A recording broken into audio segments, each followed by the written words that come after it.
Okay, welcome everybody. This is Car Shopping Questions and Answers. We are going to go deep on the 7 steps of the Cars from Home system we use to get below market leases, new cars, used cars from home. We don't need to spend more than 20 minutes in car dealerships, and you don't need to be a great negotiator. So if that's something that you like, that's me, Deshone, then welcome. Come on in. First thing to do, hit the like button and tap in, lock in. We'll be here for about 45 minutes, going deep on some financial strategy that if you use it, apply it, unlearn what the car business taught you to do for their benefit, you're going to be better than fine. I just leased a $54,000 Infiniti for $499 a month. I got $8,000 off the price of the car. Sitting at home, 2025. I haven't posted it yet. $8,000 off the price of the car from where I'm sitting at right here. The deal was done from right where I'm sitting at. This is where we want you to be. Now, obviously, I've spent a lot of time in the car business, 14 years. I've been teaching people online. But if you follow this, you can do this next week. You can do this week. This is how predictable the system is that we built. So we do these streams so that you can come and get access to information that you would never have access to. You're not, unless you've been in the car business or you have family that, even if you have family in the car business, you never have access to information that car sales people talk about. That's why we do these streams, so that you can have the insider perspectives on car shopping. How would and when you do that, see, the simple thing about this is just put dealers against each other. Stop negotiating one-to-one, which is what they want you to do, and let us show you how to negotiate one-to-many. When you start negotiating one-to-many, there's absolutely no way you can overpay, because you have put them against each other, created competition, and they start doing stuff they never would have did, like taking off big money because somebody wants to win. So that's the whole premise of the Cars from Home system. That's what we go deep on here. If that's something that's interesting to you, lock in, focus, hit some, I always say, type the $ in so I know who I'm talking to. Everybody that's locked in, type the $ in the comments, and we'll get the show on the road. Now, the entire stream is sponsored by my new digital book. It's called Cars from Home: 7 Steps to Saving Time, Money, and Avoiding Dealerships. It's 5-star rated. You can Google it. It has everything in there we'll be talking about today: leasing, purchasing, high mileage, below, everything. And you can go grab a copy for 75% off. It's normally $97. But if you're listening to this and you're like, man, this sounds good, let me go get me, and I want the whole blueprint, you can get yours for 75% off, but it's only for 30 minutes in my TikTok bio, my Instagram bio, the YouTube comments, or the Facebook comments. Now, let's get the show on the road. Is leasing a good option? Leasing is what most people should be doing, because they're not keeping cars. You are not keeping cars. You're not keeping cars long enough to make it make sense. Step 1 in our process of Cars from Home is something I call the 8-year rule.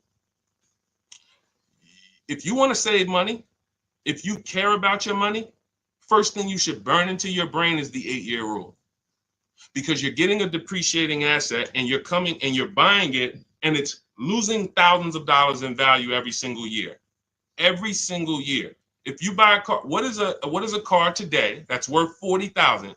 Listen, get to your keyboards. I'm talking to the people that's locked in. Okay? I know it's a lot of people playing video games, streaming, doing all types of stuff, and they think they're going to hear something today on the side that's going to help them save 5-10 grand off their car, but they're distracted. So I need you to get to your keyboard, because I'm going to be asking you questions, and the people who respond to those questions and engage, where we're dialoguing, those are the people who save the most. Those are the people who get the results. You're not going to get the results just casually in the background listening to this. It's just not. It's going to make you feel good. You feel like you did something, but you didn't. So let's lock in. So a car today that's worth $40,000. What's that car worth in 5 years? Throw out some numbers. A car today that's worth $40,000. What is that car going to be worth in 5 years? Throw out some numbers. What's up, Goat? What's up, David Cesara? $40,000 today. What is the car going to be worth in 5 years? Deborah Alexander, good to see you. Throw out some numbers. Okay. 20, 25. Okay. 22, 18. Okay. I see 25. Depends on how it's driven. Gabby said 10. Listen, could be. Person puts 80,000 miles on it. Could be worth 10. Yep. Now you see this. No one's wrong. Now it's not worth 40. Will we agree? Can we agree? It's not going to be worth 40. Right? Car today is worth 40. Agree? It won't be worth 40 in 5 years. It won't be worth 30. Might be worth 15, 25, if you didn't drive it at all. But here's the point. It goes down in value. A lot. This is where you're losing in the short term. Because you pay all that money to buy that $40,000 car. How much is a car? How much is a payment on a $40,000 car? Some of you who've been in these streams, you know our rules here. You know our formulas. Every $5,000, X per month. I ain't gonna tell you because sometimes we get new people and y'all don't know. You don't know. So, how much is the payment on a $40,000 car? Anybody know? Anybody want to do that math real quick? 800. 800. Every $5,000 on the loan is about $100 per month. So $40,000 car is $800 a month, 5-year loan. So I could lease that same with a good lease deal. I could lease the same $40,000 car for $400 a month, $500 a month. Oh, Deshone, that sounds crazy. You got to put a lot of money down to get those deals. Listen, this is Danielle, $44,000 Audi, $550 a month. This is common. Look, $48,000 car, $597 a month. Common. So this is what you're doing when your question about leasing. If I could change one thing in this world, in the industry, more people would understand leasing. Because you guys would be driving wonderful cars. Like, look at this car that India got. She's paying $365 a month. Brand new. Hyundai Elantra Limited, $28,000 car. Call it 29. That is a $600 car payment on a 5-year loan. She's paying $365 a month. So you guys, there's none of these people out here, and no one's tried yet, but I'm waiting for it. It's coming. What's up, A? What's up, Al? Good to see you, Didi. Ernesto, I'm waiting for it. Somebody's going to come and try to justify the fact you're paying $300 more per month for the same car, but it's okay because you're buying it. Somebody's going to try to justify that. You can't, in a world where we're watching people who don't have much disposable income. We're watching people where the savings is not what we like it to be as a country. It's not like we're abundant with money. $200, $300, $400 a month matters to the public. If it matters to you, type dollar signs. If $300 per month, if you knew you were driving a car that you could have been paying $300 less a month for it, if that matters to you, type dollar sign so I understand who I'm talking to. This is leasing versus buying. This is leasing versus buying. I'm not seeing enough dollar signs. I see 3 people in here that's locked in. I see you, Jen. I see you, Heavy Dose of Soul. I see you, Glenn Davis. I see you, D. Adams. Tap in. I'm asking questions. Gabby. This is what we're dealing with. I had a neighbor. Some of you know that story. This is about leasing.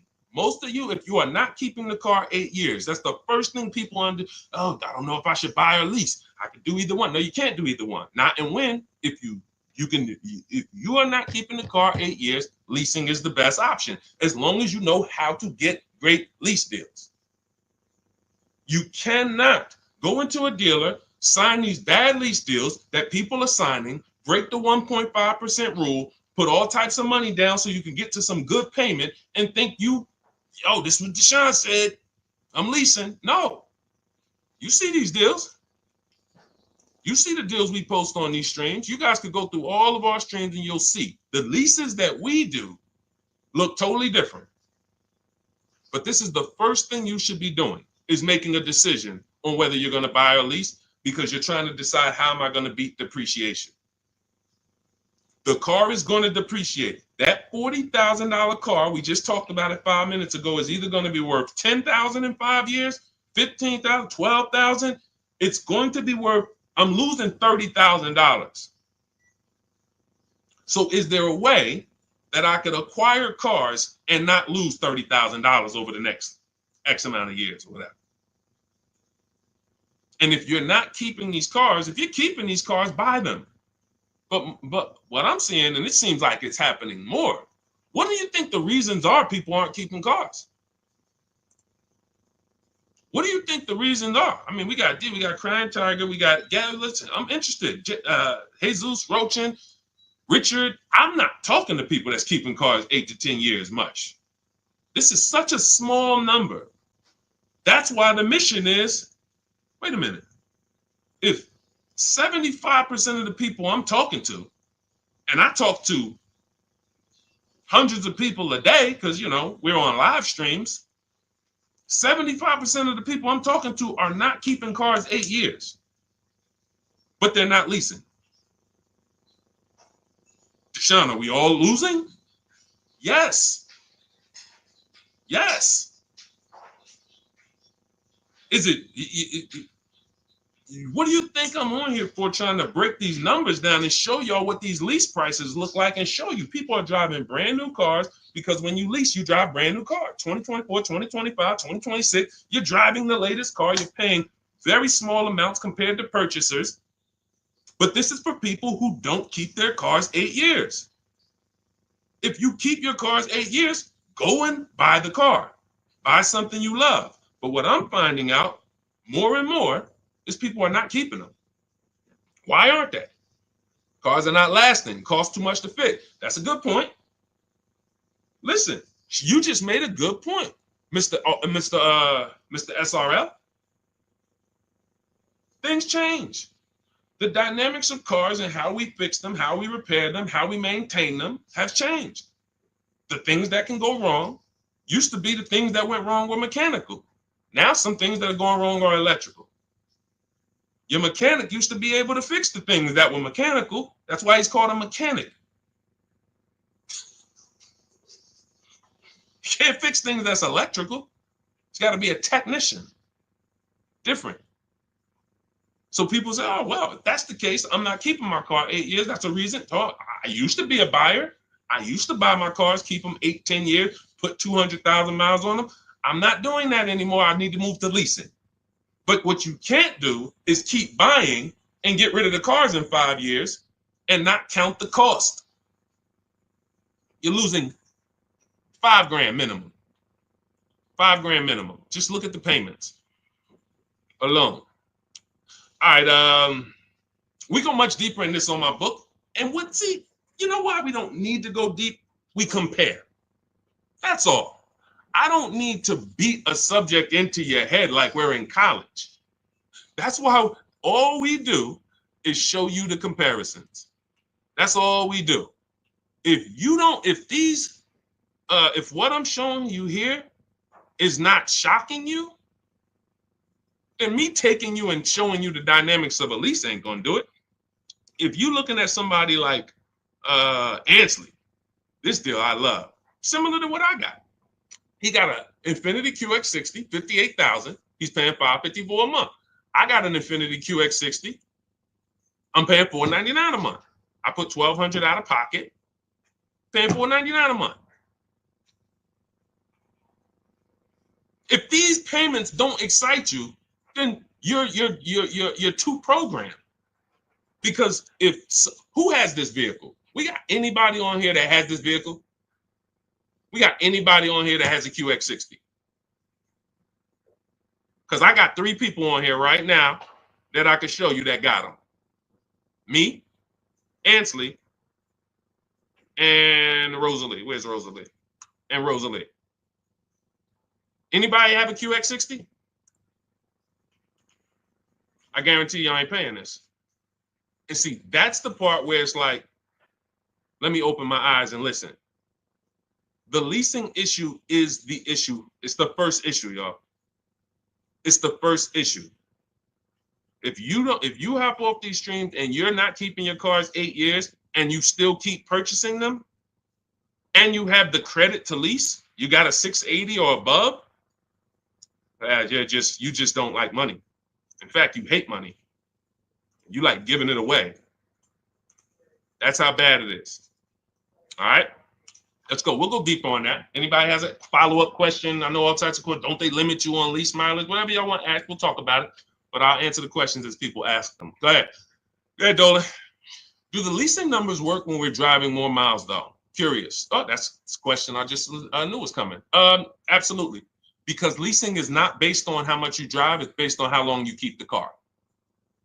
It's based on depreciation. So you're looking at 3 years, 12,000 miles. If you bought the car, see, I always say a car goes down in value like this. Your car is going to go down in value like this. It's like a sliding board. Every time when y'all think of the numbers for cars, because I want to get you out of this, they programmed you. They have programmed you to focus on what you're buying, not what you're paying. I'm going to say that again. That was a bar. They have programmed you to focus on what you're buying, not what you're paying. You're more excited about the car than the deal. We got to move into being excited about the deal. So this is what I want you to think of whenever you think of a car. What is that, John? This is the loss of value. Your car is worth this today. It's going to be worth this in 3 years. Now, that money, look at the people who lost money on Tesla. It's coming back now because politics have come in and legislation. So, there's legislation that came in and created Tesla. There's legislation that came in and saved Tesla or made Tesla more valuable. But prior to this, Tesla was losing value worse than almost any other car. So you bought a Tesla for 50 grand, forget it. That Tesla was worth, it was so bad. So bad. They had to get, so if you own that car and you paid cash for that car, you couldn't even trade it. Imagine paying 50 grand for a car and then you go and trade it in 2 years and they tell you it's only worth 20. Like what? That's depreciation. The more you drive, the more you depreciate the car. So when you drive like this, people say, well, Deshone, I shouldn't lease because I drive too much. No, you got to realize this. If this is your normal depreciation, somebody like you, Deshone, I'm driving 20,000 miles a year. You're depreciating your car even more. And so God comes in when I worked at Hyundai. He was the first person that I ever saw that had a high mileage lease. First person I ever saw. I see you. Shout out to Only B. Thanks for sharing. Appreciate everybody who shares. When I never seen it before. Guy comes in, he's returning his lease. He has like 72,000 miles on his Hyundai. I'm like, wait a minute. You leased this? He's like, yeah, I'm in sales. I used to buy my cars. I just was spending a ton of money. And, I started leasing, never doing anything different. So I got to see this. So I'm doing this paperwork to return. I look, his payment is not even $200 more per month than the normal, let's say a normal Hyundai Sonata, great deal back then, might have been $300 a month, $325. His payment might have been $475, $500, something like that, $525. It wasn't like $700. So he's only paying $200 more per month, but he gets to drive as much as he wants to drive. He had a 25,000 mile a year lease. And when he got it home, when he was done with it in 3 years, he didn't have to worry about, resale and negative equity, because that's the high. Anyone who drives more than 18,000 miles, I want you to type HM, high mileage. Some of the hardest deals, because they would come into the dealership. I remember, especially when Uber took off. When Uber took off, we had all these people coming into the dealership with 200,000 miles on their Honda Accord, 250,000, 300,000. That's not the bad part. It's the fact they still owed money. They still owed $12,000, $15,000, $9,000, and it was horrible. And all they had to do was either lease or shorten the point is, it's what I call pushing the losses to the back. You don't escape the 8-year rule because you drive a lot. You don't and I've been really thinking about this the last couple of days, because now that I see this leasing thing is a problem, the way I've always known it was. Trust me, when I saw Dave Ramsey and I saw some of these viral videos, I knew it was a problem. I just didn't know the magnitude. There's 17 million new cars sold a year in America. That number should be like 30. Because the 40 million used cars, and out of those 40 million used cars we sell every year in America, at least 10 million should be leases. At least 10 million should be leases.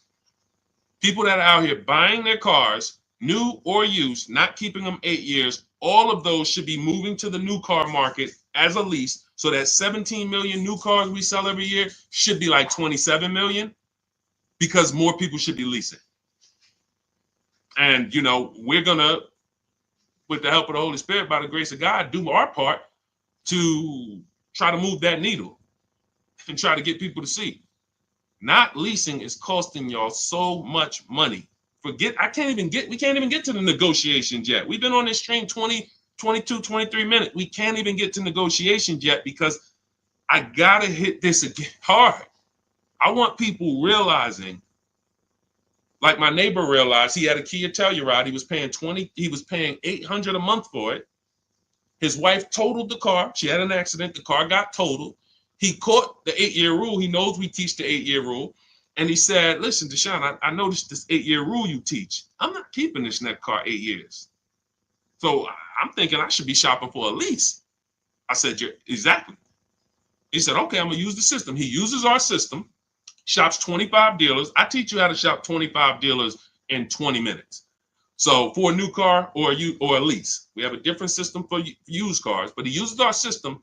His payment's $479 on his brand new Kia Telluride. Let me ask you a question. What do you think he thinks, going from having a car that he had for 2 years, he was paying $800 a month for it, to getting the exact same car in his driveway, and he's paying $479 a month for it? What do you think he thinks? You think he's sold on leasing? You think he's sold? Do you think he needs any convincing when he literally looks out his window, he sees a truck, same truck was costing him $800 a month, and he's a negotiator. So he's not a guy who just went in and laid down. He's a negotiator. He's paying $800 a month, changes his structure, is still able to drive what he wants, and now he's paying $479 a month. It's not a question. It's not even a question. All right. So we've established, if you're not keeping your cars 8 years, you should be shopping for a below market lease, not a regular lease, below market lease. That means you can't pay everything. You can't pay what the commercials say to pay. What's up, Josh? What's up, Big Lou? You can't pay what the commercials say to pay. It's not a deal. So when I say below market leases, you're going to hear me why does, I notice, Deshone, you always say below market leases that we need to get. It's the only leases. If you go out there and you pay the prices, what's up, Angel? You pay the same prices that they're charging the most of your fellow Americans, then yeah, nothing that I say is gonna make sense because they're charging y'all so much for these leases you don't know how to get. There's some people, you know how bad it is. Every now and then I'll hear somebody, they'll DM me and say, Deshone, I was trying to lease at the dealership. They told me that I should just buy the car because the payment to buy is going to be pretty much the same to lease. That's it, because you're getting a horrible deal. Hey, tell me I'm getting a horrible deal without telling me I'm getting a horrible deal. Payment to buy is the same to lease. I'm charging you so much money on this lease that the payment to purchase it is about the same. So why don't you just purchase it? So we can't compare deals that they put on commercials to what we're talking about here. You can't compare none of that with down payment money. You see Ansley, no down payment. He got a 1% lease. And for those of you who don't know what a 1% lease is, that means you look at a brand new car, and after you get your best offer, it's 1% of the MSRP. That's a 1% lease. You're looking at a $40,000 car, you get all your offers, $400 a month, you make your deal, or less. That's a 1% lease. $80,000 BMW, $800 a month, or less, 1% lease. So I always say, you can't get a 1% lease without having a great system to make sure you find a dealer to take off the most money, but you also need the lease program to be there. So depending on the lease program, your lease is either going to be a 1.5, that's the threshold. See, no, you know how many people didn't know that they had bad lease deals until that's the reason we created the 1.5% rule. Add up all the payments. So it's about knowing two things. If I'm not buying a car, if I'm not keeping a car 8 years, I should be shopping for a lease. And once I made that decision, now I need to get a below market deal. And it's the same to you purchasers. You just because you're purchasing don't mean you can go out here and you can pay these prices they're charging people. I got $8,000 off the Infinity that I just got. I could have purchased that. You do realize that. If you get $8,000, look at this. Look at Kimberly. Some of you know Kimberly. $20,000 off her Maserati deal. Look, $20,000 off with Kimberly. Now, Kimberly saves 20 grand off this Maserati. She's paying $944 a month for a $91,000 Maserati. Now look at this. This was one of her quotes. It wasn't her best quote, but it was one of them. She could have purchased this. So once you get the money off, leasing it versus buying it, that doesn't matter. It's harder to get a great lease though because you need a program. You need a residual. You need support. The lease program has to be there. You don't use your own bank with a lease. Use the dealer's banks. So, but for those of you who are purchasing, if you don't think, because we spend so much time talking about leasing, because we got to educate people on leasing here, that you out here purchasing, oh, Deshone, I'm good. Would you bet me $1,000 that you got the best deal you could have gotten? No, I probably wouldn't. Mama Lynn, what's up, Robert? That's my question to you. Would you bet me $1,000 that the car you got, if you're going to do it your way? I have no problem. Look, if you think you can do it your way and save more money than what we would say, doing it the Cars from Home way. If you're like, okay, Deshone, I know you're showing me all these people, you're saying we got thousands of people using this system and all that, but I still think I could do it. Okay, would you bet me $1,000 after you make your deal? Bet me $1,000 that we can't get a better deal than that. Who would take the bet? Would you take the bet? That's why you need to go get the Cars from Home system.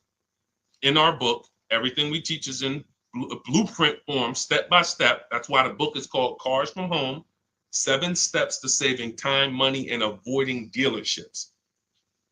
Because you don't need to be in deal. It's literally it's the master blueprint to saving time, money, and avoiding dealerships. That means I want all the money off that I can get, and I want to do it as quick as I can do it. That's what we do. Now that book's normally $97. You can Google it. When you go to the page, it's $97. We have a welcome offer though, where you can get your copy for 75% off. And that's for 30 minutes. So after 30 minutes, the price does go back to $97. So you want your copy, go to my TikTok bio, my Instagram bio. There's a website there. Click the link, or go to my Instagram, go to the YouTube comments or the Facebook comments and click the link, and that'll activate your click the button that says 75% off Deshone's new book. And it'll be in your inbox as soon as you pay. Screenshot the thank you page, and you'll have my support team's email just in case you have trouble getting the book. Sometimes you type your email wrong, no problem. But you'll also have on that page is the link to open the book. As soon as you pay, you can open it, save it. If you can't guarantee me that the cars you buy, you're willing to place a bet that no one can get a car for less than that, then that means you have buyer's remorse. That means you have price anxiety. And we want to eliminate that. How do we eliminate that? Multiple offers. It's the simplest prescription for your problem. Deshone, I'm worried, man. I'm worried I'm gonna get scammed. Multiple offers. Deshone, I'm worried I'm gonna overpay. Multiple offers. It's the solution. Now, you may not know how to do that, and that's where Cars from Home comes in. We believe we have, until someone else can prove us wrong or show more result than us, we have the best system in the world for multiple offers on new cars, used cars, and leases. That's what we're known for. But, if what we did was harder, it'd still be worth it. See, if saving money and guaranteeing that you got all the money off on a car you could have gotten in the whole market, not from one dealership, in a 100-mile radius, is there any dealer that could have saved me more money? If the answer is no, whatever I need to do to guarantee that, it would be worth it. If I had to take 12 hours, 20 hours to guarantee that when I got my car, I didn't overspend. I could have saved $5,000 if I did that. I need to guarantee that. Even if it was hard, I would still do it. Financially savvy people would still do it. If there was a way for you to make sure you did not overpay for a car, but it took a lot of time, financially savvy people who care about their money would still do it.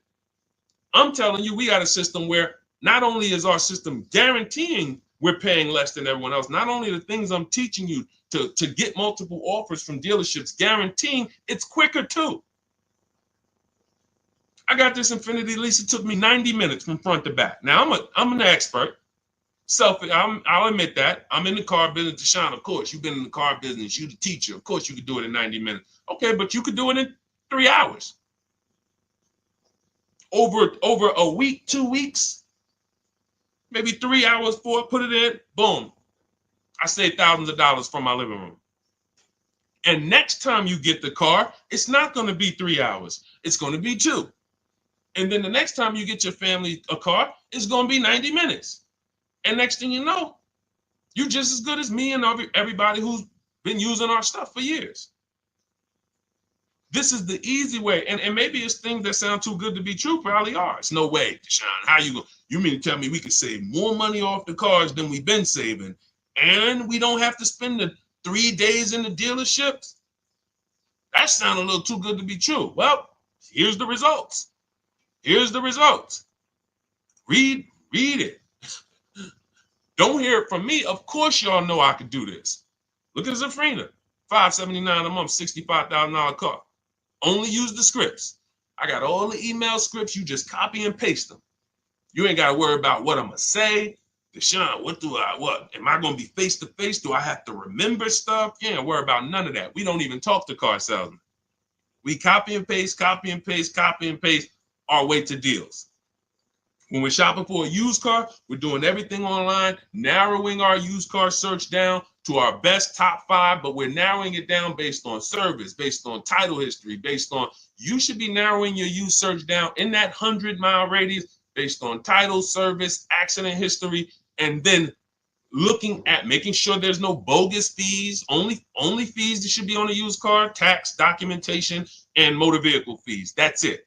14 years I worked with dealerships, I never had a dealership that had a fee other than those 3 fees. So if anybody says, oh, used car hire, what fees you charge? Tax, documentation fee, DMV, motor vehicle cost. That's your title, that's your registration, that's your plate. That's it.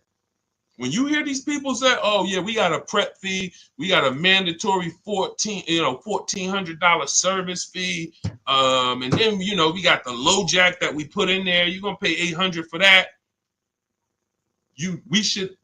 We would never be in a dealership finding that out. We always are verifying that from home so that nobody has the opportunity to waste our time. Because while you getting in that car to go see that dealer, to go look at that used car that has all these fake fees that they're going to hit you with when you get out there, the car that is the best deal right here, that you looking, it's like, okay, well, that car is $200 more per month. I mean, $200 more. All right, I'm going to go to see this one. But you don't realize this one is the scam car. That one doesn't have any fake fees. And the only way you would understand this is to verify the fees before you visit, so that when you get there, you already know I'm leaving with this car. Whenever we are going to look at a used car, we know we have done all the work at home to know, unless this car drives funny, I'm making this deal, because I've done everything. People say, yo, if somebody do that on a used car for me, I'm just walking out. And you're walking back home and you're going to start shopping all over again. I see you, Princess Kiki. Thanks for double tapping the screen. Thanks to the people who always like the broadcast. You're going to go right back. So you didn't lose. I mean, you didn't win. You lost there. You let someone waste your time, and you let somebody put you back into the market when you could have made a phone call, verified fees, and just didn't waste your time. Oh, y'all got that many fees? No problem. Do y'all negotiate? No problem. Let me move on to the next one. But what happens a lot of time is they scam you. They will scam the person coming in, and just the person will be like, well, I didn't know y'all had all these fees. And then next thing you know, they negotiated. But how do you negotiate fake fees? I think I made that video 3 years ago, 2 years ago, because during pandemic, just people are like, Deshone, I'm at this dealership. How do I get them to take off these $3,000 in fees they made up? You don't. See, because if you were dealing with a dealership that didn't have the fake fees, then what are we negotiating? The price. But when we are dealing with a dealer that has the fake fees, you're trying to negotiate the fake fees, and what are you not negotiating? If you're negotiating the fake fees, what are you not negotiating? The price. And watch this. When you're dealing with these dealers that have the fake fees, when they take off the fake fees, they're at the asking price. And they feel like they did you a favor. What's up, Latima? They feel like they did you a favor. If there's a $20,000 car, and they say, all right, we want 20 grand for this car. Let's make up $3,000 in fake fees. Now, Latima comes in. Yeah, I saw this car online. Y'all was asking 20,000 for it. I'm interested. Now they fake. Hey, all right, yeah. With everything, you're gonna be at 28. Wait, I don't get it. You had it at 20. How we get to 28? Well, we have these 3,000 in fees, 3,500. Then you got your tax, and that's where we're at. Okay, with the documentation fees, so you get. Now, you spend 2 hours there. They take off some of the fees. You just patting yourself on the back. I did a good job. I got them to take off all those fake fees. You paid asking price. Who got that? Who's clear on that? Who's clear on that? You went in, you spent 2 to 3 hours negotiating to get the fake fees off, to get it down to the asking price, and you felt like you won. You did not win. You paid the asking price. These are the illusions. And unfortunately, that's the car business.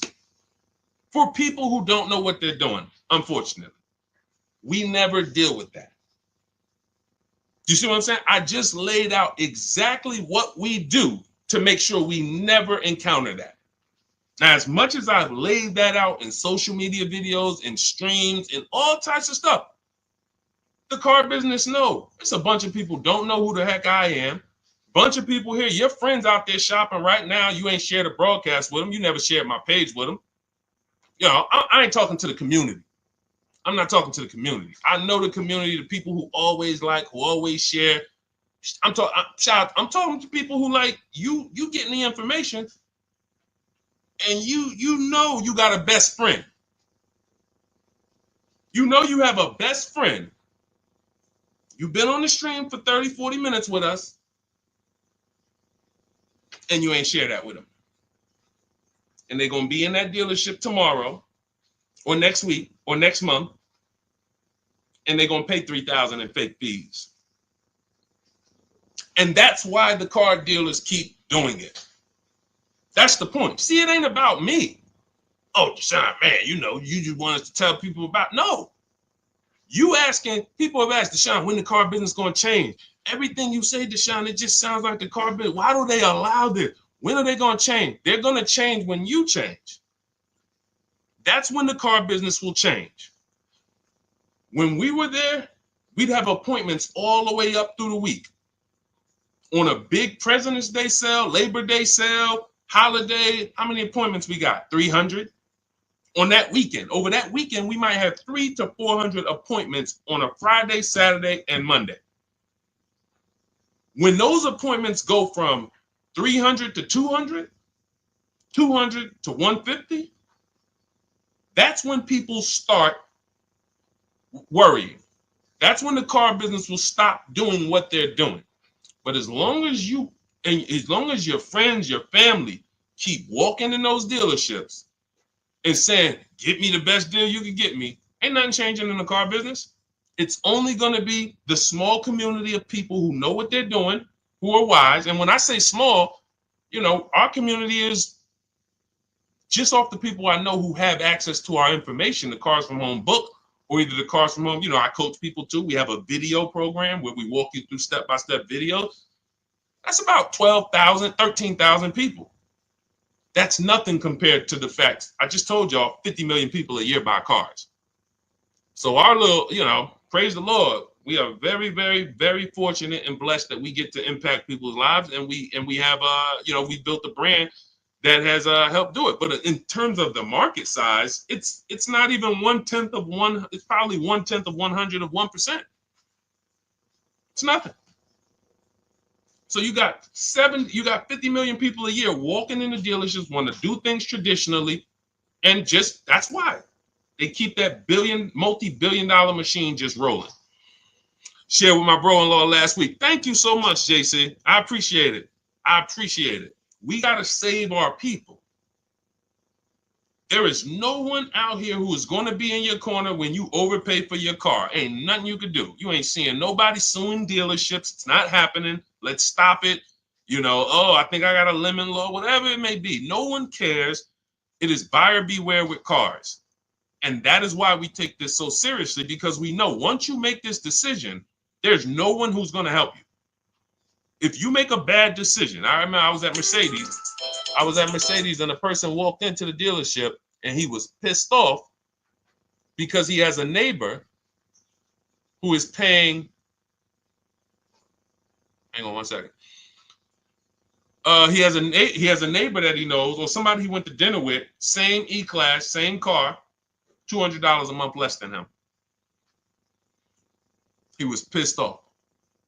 $200 a month less. Went out to dinner. Hey, man, I got the same car. Where'd you get it from? I got it over there at Paramus. Me too. Same car. They knew each other. They both leased it, in this particular case, his payment was $200 a month less than his. That's about $8,000 difference. That means this guy here, could be about 10. It's about 10. About 10. So that means you have two people, same market, bought the same exact car, similar price car. One of them got $10,000 more off than this one. When they found out, he was pissed. Nothing he can do. I'm never buying here again. That still doesn't change the fact you're $10,000 poorer because you didn't know what you were doing. You didn't have the skills to know that the market price on this car is a $10,000 discount. It's $10,000 less. And that's what's happening. The car business is they've mastered making you think you win. So that's it. That's why we want you to have the strategies so that you can proactively move through your car purchase. It's your agenda. You don't have to worry about your plan. Just bring your goal, use our strategy, and the success is guaranteed. You don't need the strategy. You don't have to figure it out. Deshone, am I going to have to be coming up with what to say, what to do next and all that? No, that's why it's called 7 steps. Cars from Home, 7 steps to saving time, money, and avoiding dealerships. Step 1 is the most important question, which we talked about at the beginning of the show. 8-year rule, leasing versus buying. Step 7 is delivery, which means you should not even be reading step 7 if you're not setting up delivery. People will be like, Deshone, I'm in the program, I'm using all the stuff, I went through everything. Do you have your car? No, I just went through everything. Okay, so you weren't doing the action steps? Like when I said, go on this website, put this information in, get this value. Did you do that? No, I was just reading everything. Okay, say that then. Because the way that our system is set up is, hey, Javon, what's going on? Yeah, Deshone, I need a car. What's the first step I should do? How many years you keeping it? I'm going to keep about 10 years. I keep my cars, at least 10 years. Okay, so we're going to purchase. Okay, do you have a vehicle you're replacing? See, that was step 1. Just that quick right there. You don't even realize we just did step 1. Now we move to step 2, equity assessment. You have a vehicle you're replacing? Yeah, I got something, I got like a 2013, it's paid off. Okay, perfect. Go to these websites right here, CarMax, Driveway, Carvana, KBB Instant Cash Offer, AutoNation, Car Gurus. Get those 6 offers. It's going to take you about 20 minutes. Call me back. Okay, perfect. Yo, Deshone, I got the offer. All right, who's the best offer? AutoNation actually made me the best offer. They're gonna give me $8,000 for it. Okay, perfect. Step 2, done. Step 3. All right, so let's talk about it. You're purchasing now. Let's talk about the budget. How you gonna finance the car? Pay cash? You're going, no, I'm gonna get a loan. Okay. Use this tool. Go to this website. It's gonna tell you how much you can exactly to the T. It's a calculator that I built. It's called the Perfect Budget Calculator. When you get your copy of your book, or if you're in my program, you have access to all these calculators we built. You can't get these on Google. There are proprietary, information. And that's going to tell you exactly how much you can spend with tax, fees, everything.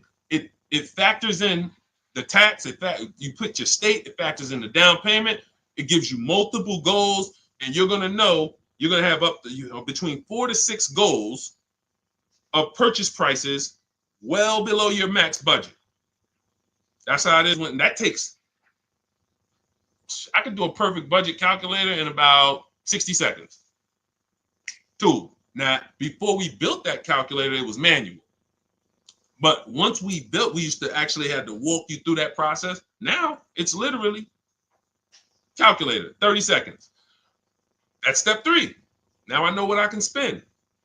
So what I just told y'all, half of our process in preparing to go into the market, it takes seconds. That's why those step-by-step videos or the book is broken down into things you should be doing.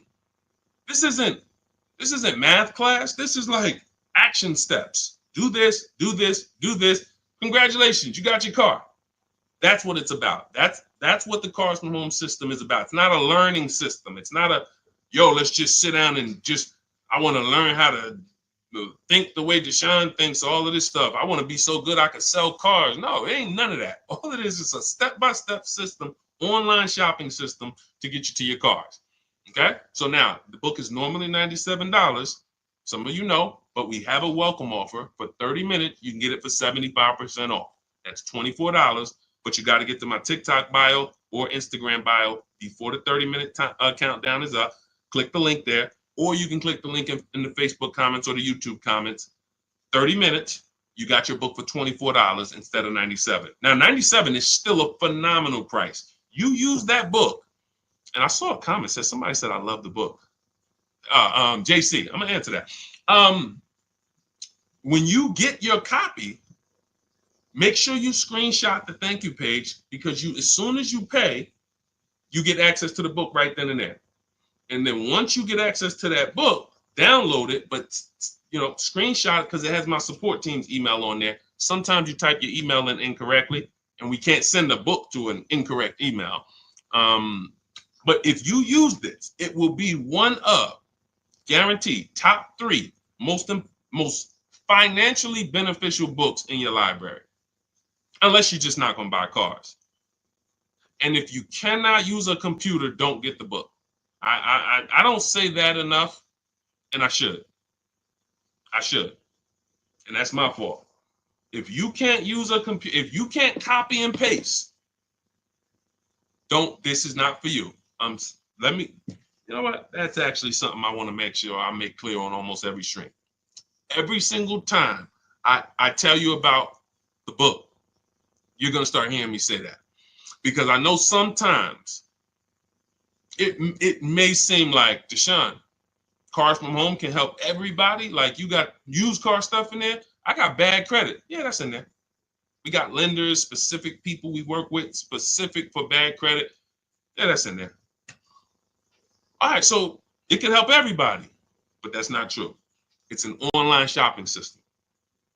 So if you're not comfortable online, if you're not comfortable visiting websites, if you don't have a computer, you can't do this on your phone. So you need to have a computer, laptop, access. I don't care if you're going to the library, but you need access to a computer, and you need to be able to copy and paste. If you can do that, then yes, Cars from Home, 7 Steps to Saving Time, Money, and Avoiding Dealerships will be one of the most valuable digital books or books you've ever owned. You get 5 cars. Imagine you get 1 car. Imagine if you're getting a Maserati and you save 20 grand. Some of you might even, 10 grand, 7 grand. You might just be happy with, doing a deal like Tiffany. Tiffany got 6,500 off. She used it. I got so many people. American seeing it. Anyway. Go ahead, Dolan. I can't show enough people. Good, Dolan. Let's close out with a few more questions before we wrap. Go ahead. All of you who have questions, type them in. We'll try to get to as many as we can before we wrap. We're almost done now. Deshone, love the book. Hey, my question is, thank you, JC. My question is regarding how best to answer the question when doing the equity check. Oh, wait. My screen just went off.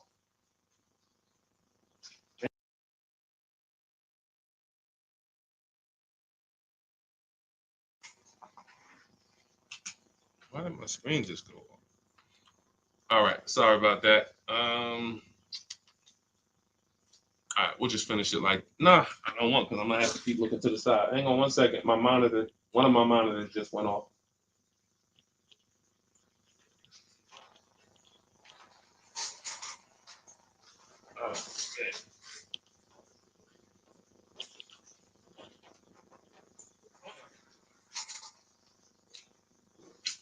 Okay, this is going to annoy me. Okay.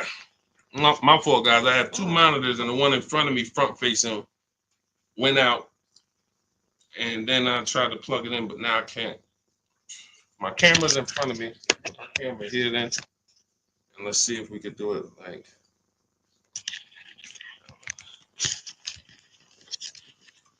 All right, so I'll face TikTok. Put it like that.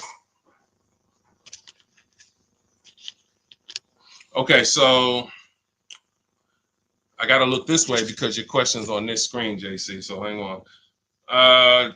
When doing the equity check on the car buyer sites, when they ask if I have a loan, lease, or own, I always put own. because there's nothing, none of those other questions should affect the value of the car. So even if if you tell me my car is worth 15, then I call and I want to set my appointment up, and then you find out I have a loan for 10, then that shouldn't matter. That shouldn't matter at all. How does that change the value of my vehicle? And why I really put own is because on leases, they have something in the way they do leases where they don't know which lease brands allow them to, which lease brands have a third party restriction. There's two ways we sell leases. We're either going to sell them direct to the highest bidder, or if it has a third party restriction, then we're getting dealers to bid, because they will not let you sell directly to Carvana or CarMax, but you can have dealers bid. And I have a system, I have a strategy in my book and a script where we talk to a used car manager, we get multiple offers, and we'll get our equity that way. But a lot of people, that's where they give up on their equity, when they have a third party restriction. But JC, to answer your question, that just put own, but that's why those forms can be a little tricky. And I think we avoid everything by just putting own. Tell me what the car is worth. If I owned it outright, what's your offer? Makes it very, very simple. Go ahead, Dolan.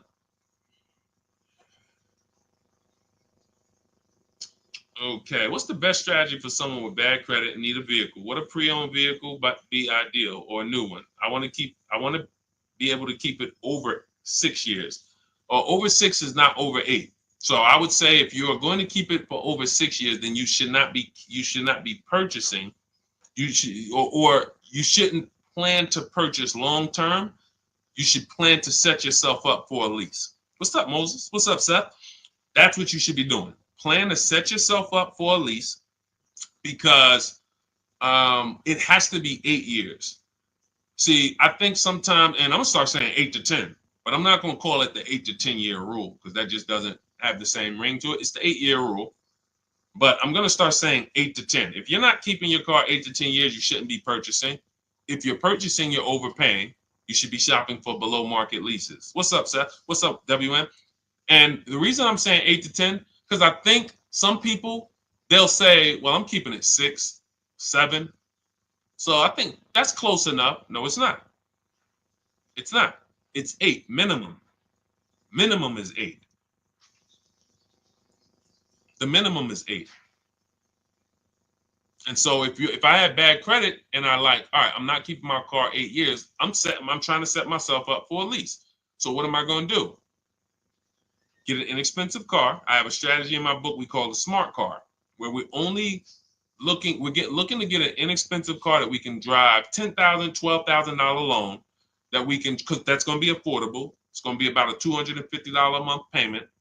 And we need to establish that payment history, because nothing gets you approved for a lease like on-time payments on a car.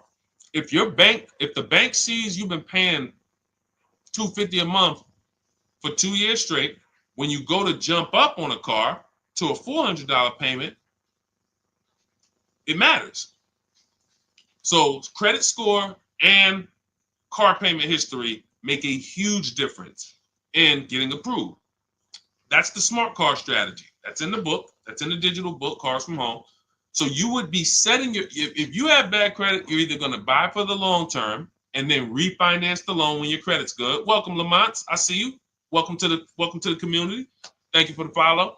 When you have bad credit, I'm either going to, let's just say I'm a keeper. I'm not a lease person. I do not plan on I'm keeping my cars 8 to 10 years or more.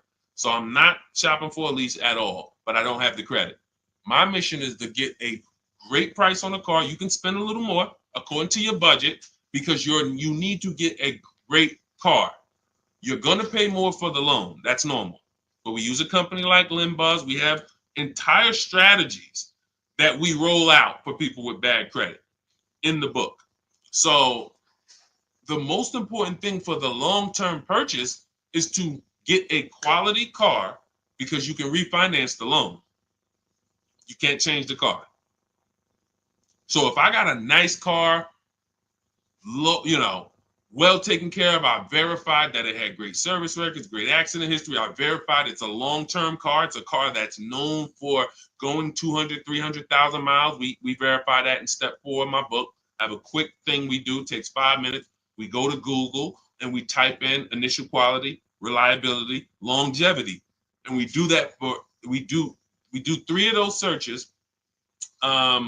And we make sure that the car we're looking for, some of the cars you're looking for, they're known for the transmission going out at 90,000 miles. Don't you think that's important to know? Some of you right now are looking at cars, you're looking at used cars with 80,000 miles on them, and you don't realize that that car is known for having transmission problems at 90 to 100,000 miles. That could be why the person dumped it. Because they know if I keep it here, as long as I get rid of it before 80,000 miles, I'm usually okay. Now they dump it off to a person who does not know how to verify that that car has bad DNA, and they're going to buy it. And then they wonder, oh, the dealership scammed me. Man, I got that car, man, the transmission went out on me in 6 months. But you could have done the step that we teach, verified that for yourself, and said, wait, this car is known for nothing. This car got about 10,000 miles before the data says transmission could start slipping. I think I'm gonna look for something else. You see what I'm saying? These are the things. So I'm doing that if I'm a long-term purchaser, bad credit, because I'm gonna get an incredible car, I'm gonna pay a great price for it, and I'm gonna pay a high interest. That's the only thing I'm gonna pay a high price on is my interest. I'm going to get a great price on that car. And that's where bad credit people, and that's where personally, a lot of people with good credit, you get confused because you're confusing the monthly payment with the price of the car. You're confusing the deal with the price of the car. I could have a 20% interest rate because I have bad credit, but I got a great price on this car. Look, watch this. And I'm gonna give you an example to really end this. If I got bad credit and I walk into a dealership and they're having a going out of business sale, we're going out of business. Everything's 50% off today. What, everything? Every car in the showroom, 50% off. Really? Wow, that's interesting.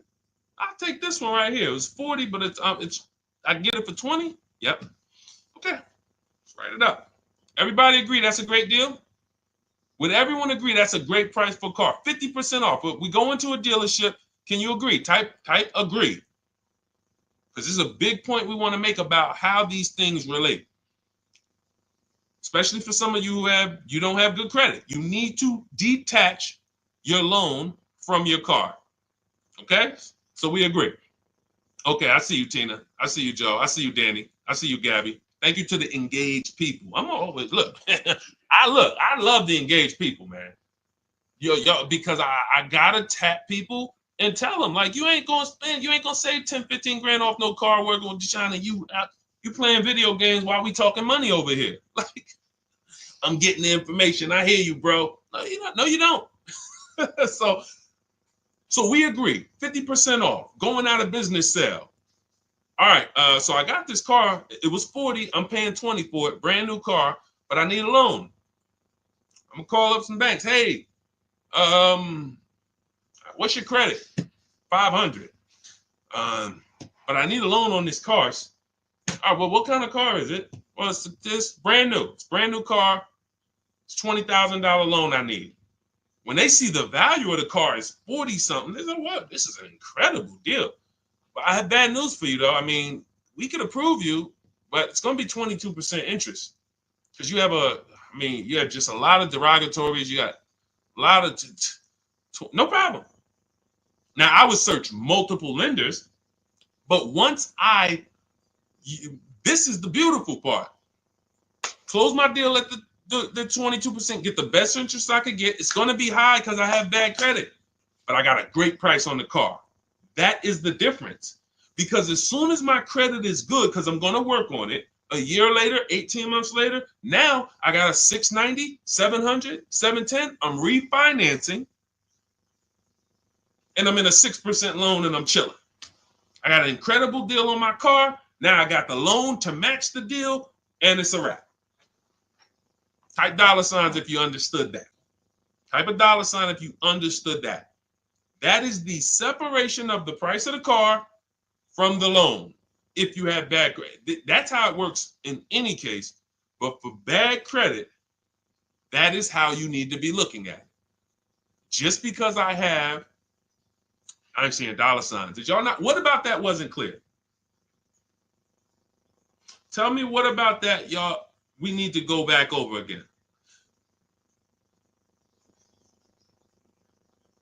Tell me what about that we need to go back in.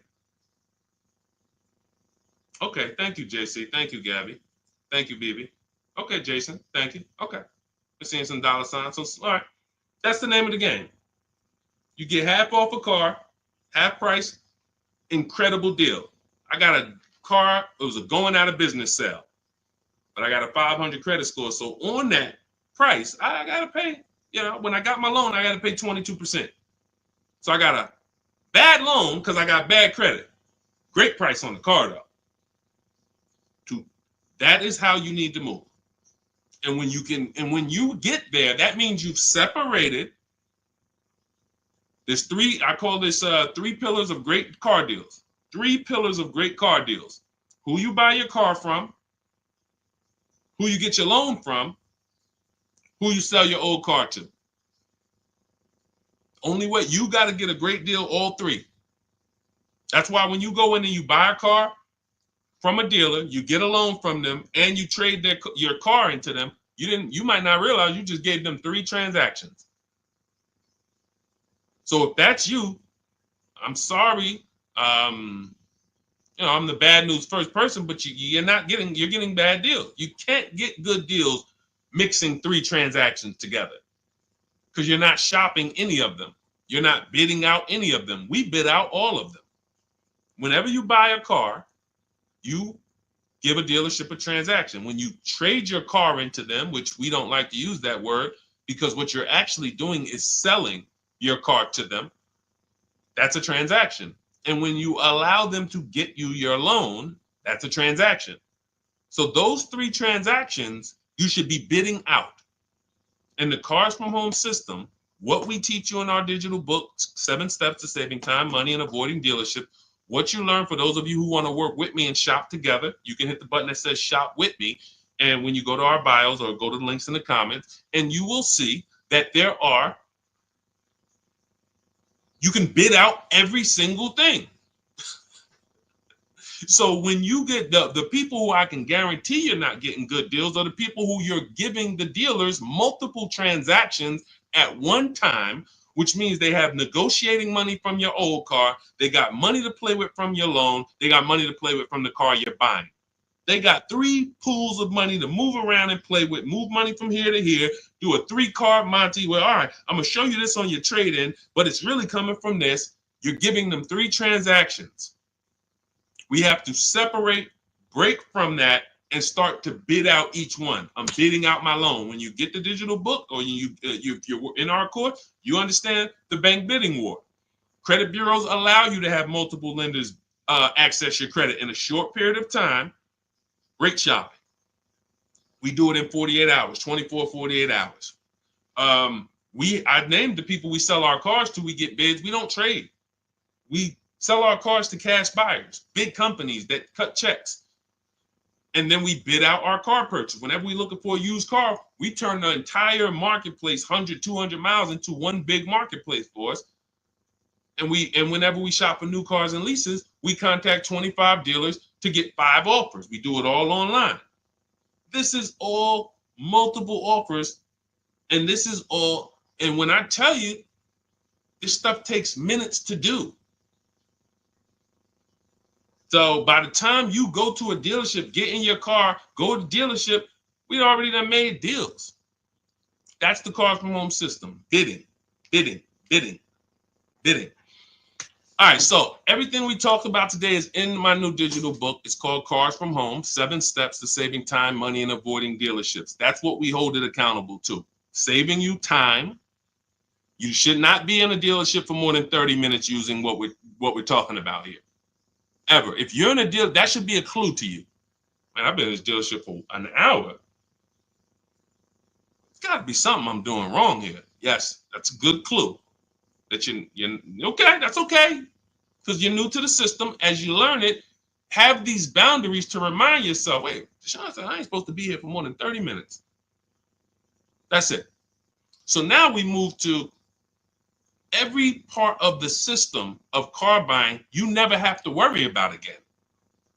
You literally, when you come to Cars from Home, you grab your digital book, you no longer need to come up with plans on how you're going to get great car deals or how you're even going to get a car or how you're even going to, you don't have to be anxious anymore because you actually have a plan written by a former car salesman who's been a manager who knows the ins and outs of the car business. So you're following a plan written by an insider of how to work with the people inside.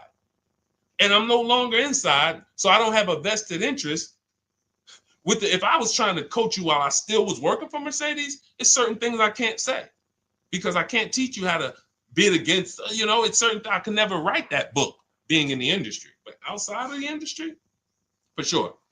Competition is how you're going to save prices, and that's how we're going to save time. Competition. And I want to end with this because some of you tend to overthink. You're overthinking. Everything we're teaching you to do is to start buying cars and shopping for cars the way you shop for everything else in life. If you really consider that the biggest indicator of how different what I've been talking about over the last hour versus how you've been shopping, just look at how you shop for other items on Amazon. Look at how you shop at the grocery store. When you compare, look at how you compare. You're good at it. You can spot a deal on Amazon quick. You have your system. You can go into the supermarket and you have your system for seeing what's the items we're getting this week. You're comparing. Those of us who know how to do things and buy stuff, if we're getting good, we're comparison. It's comparison shopping. Car buying is the only thing that I've seen where we just throw all of that stuff out the window. You let them convince you to throw all of that stuff out the window. You see that blue car there, you're like, oh, I like that blue in there. What could you do on that? Instead of saying, I like that blue one, I wonder how many of those are within 100 miles of me. See the difference? Because cars are cookie cutter. So if I saw a blue car, I'm like, man, I like that. Man, that's a nice blue Honda Civic. There's 100 of them within 200 miles of me. I need to find the one that's going to be the best price. And that's what we do. That is what we are known for. That is what we hold ourselves accountable to. So if you want the entire, everything we teach, grab my new digital book, Cars from Home, 7 Steps to Saving Time, Money, and Avoiding Dealerships. Normally $97, but part of my welcome offer, 30 minutes, you can get it for $24, 75% off.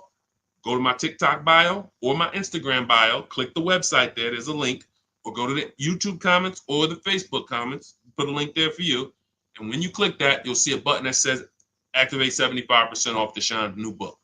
And that's a digital book, so it'll be in your inbox in 5 minutes. You'll be able to use everything we're talking about for the rest of your life. And as I update the book, I update the file. So make sure you keep the original email, because when I do update that book, you go into that email, you open it, you'll see, wow, books looks different. Yeah, we updated. Vroom went out of business a year ago. We had to remove them from the book. If I had 10,000 books in print, they're all worthless. Not even worthless. They're not worthless because there's tons of other value in there. They have an inaccuracy. We have 10,000 books now that now have an inaccuracy because there's companies in there that we get offers from when we sell our cars. There's companies in there that vroom when we want to shop used cars, but they're out of business now. But the minute they went out of business, we went in, we updated the file, Everyone opened their books. They never saw room again. That's one of the benefits of a digital book. So that'll be in your inbox. You'll have access to all the scripts that you're going to use to talk to the dealer, to email the dealerships, not talk to them. You're going to have access to the templates. You're going to have access to all the calculators that I've built. I believe we have 5 or 6 custom calculators, and just an entire strategy that you no longer have to think. It's all laid out for you. All you have to do is trust the process and unlearn. Don't bring any of the garbage from your or how you were taught to buy cars, lease cars. Leave it at that door. Come here with a blank canvas and just say, Deshone, I, I'm depending on this book to show me how to save more money on cars than I have ever saved. If you come like that and just trust the process, be one of the most valuable books you ever had. Thousands and thousands of dollars will stay in your house. Okay, that's what I hold myself accountable to when I was writing it. All right, so grab your copy. For those of you who want to work together, there is a program we have. It's called Shop with Deshone. You'll see a button there. Not everyone is going to qualify for that. That's why I don't talk too much about that. But if you're interested in seeing if you qualify for that, just go to those same links and just click the button that says Shop with Deshone. And then you'll be able to dive deeper on the qualifications. That's when we coach together. We do coaching calls twice a month.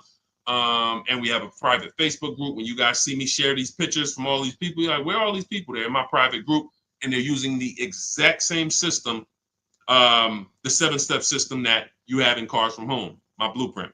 So whether it's just a different learning style. Some of you like do it yourself, go grab the book. Some of you like a community and to do it with you, hit that Shop with Deshone button. And other than that, this is what we do. I appreciate you guys checking in. Had a lot of fun today. We'll be back for another stream soon. For all of you who got your book, use it. Please email me when you get your deals. Make sure you just shoot me a picture. I sent out a couple emails. We love getting those. Please send me those. All right, and enjoy the rest of your day. God bless you. I'll see you soon.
Usually, when we're live on 4 platforms, and we're going to be answering a lot of questions about car shopping.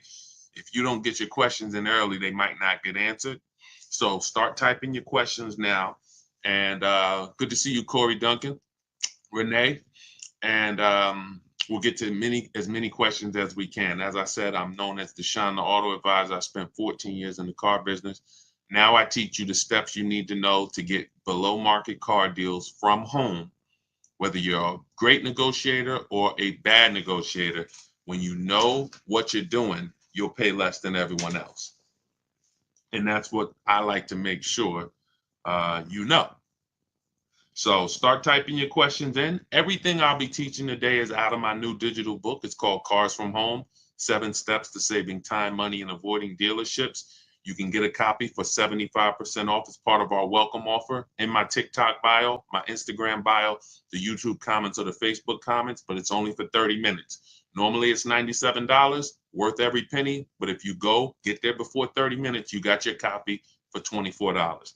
Okay? All right, Dolan, start putting the questions up. Let's get to as many as we can. Start typing your questions, everyone. We are live. We are live. And let's see.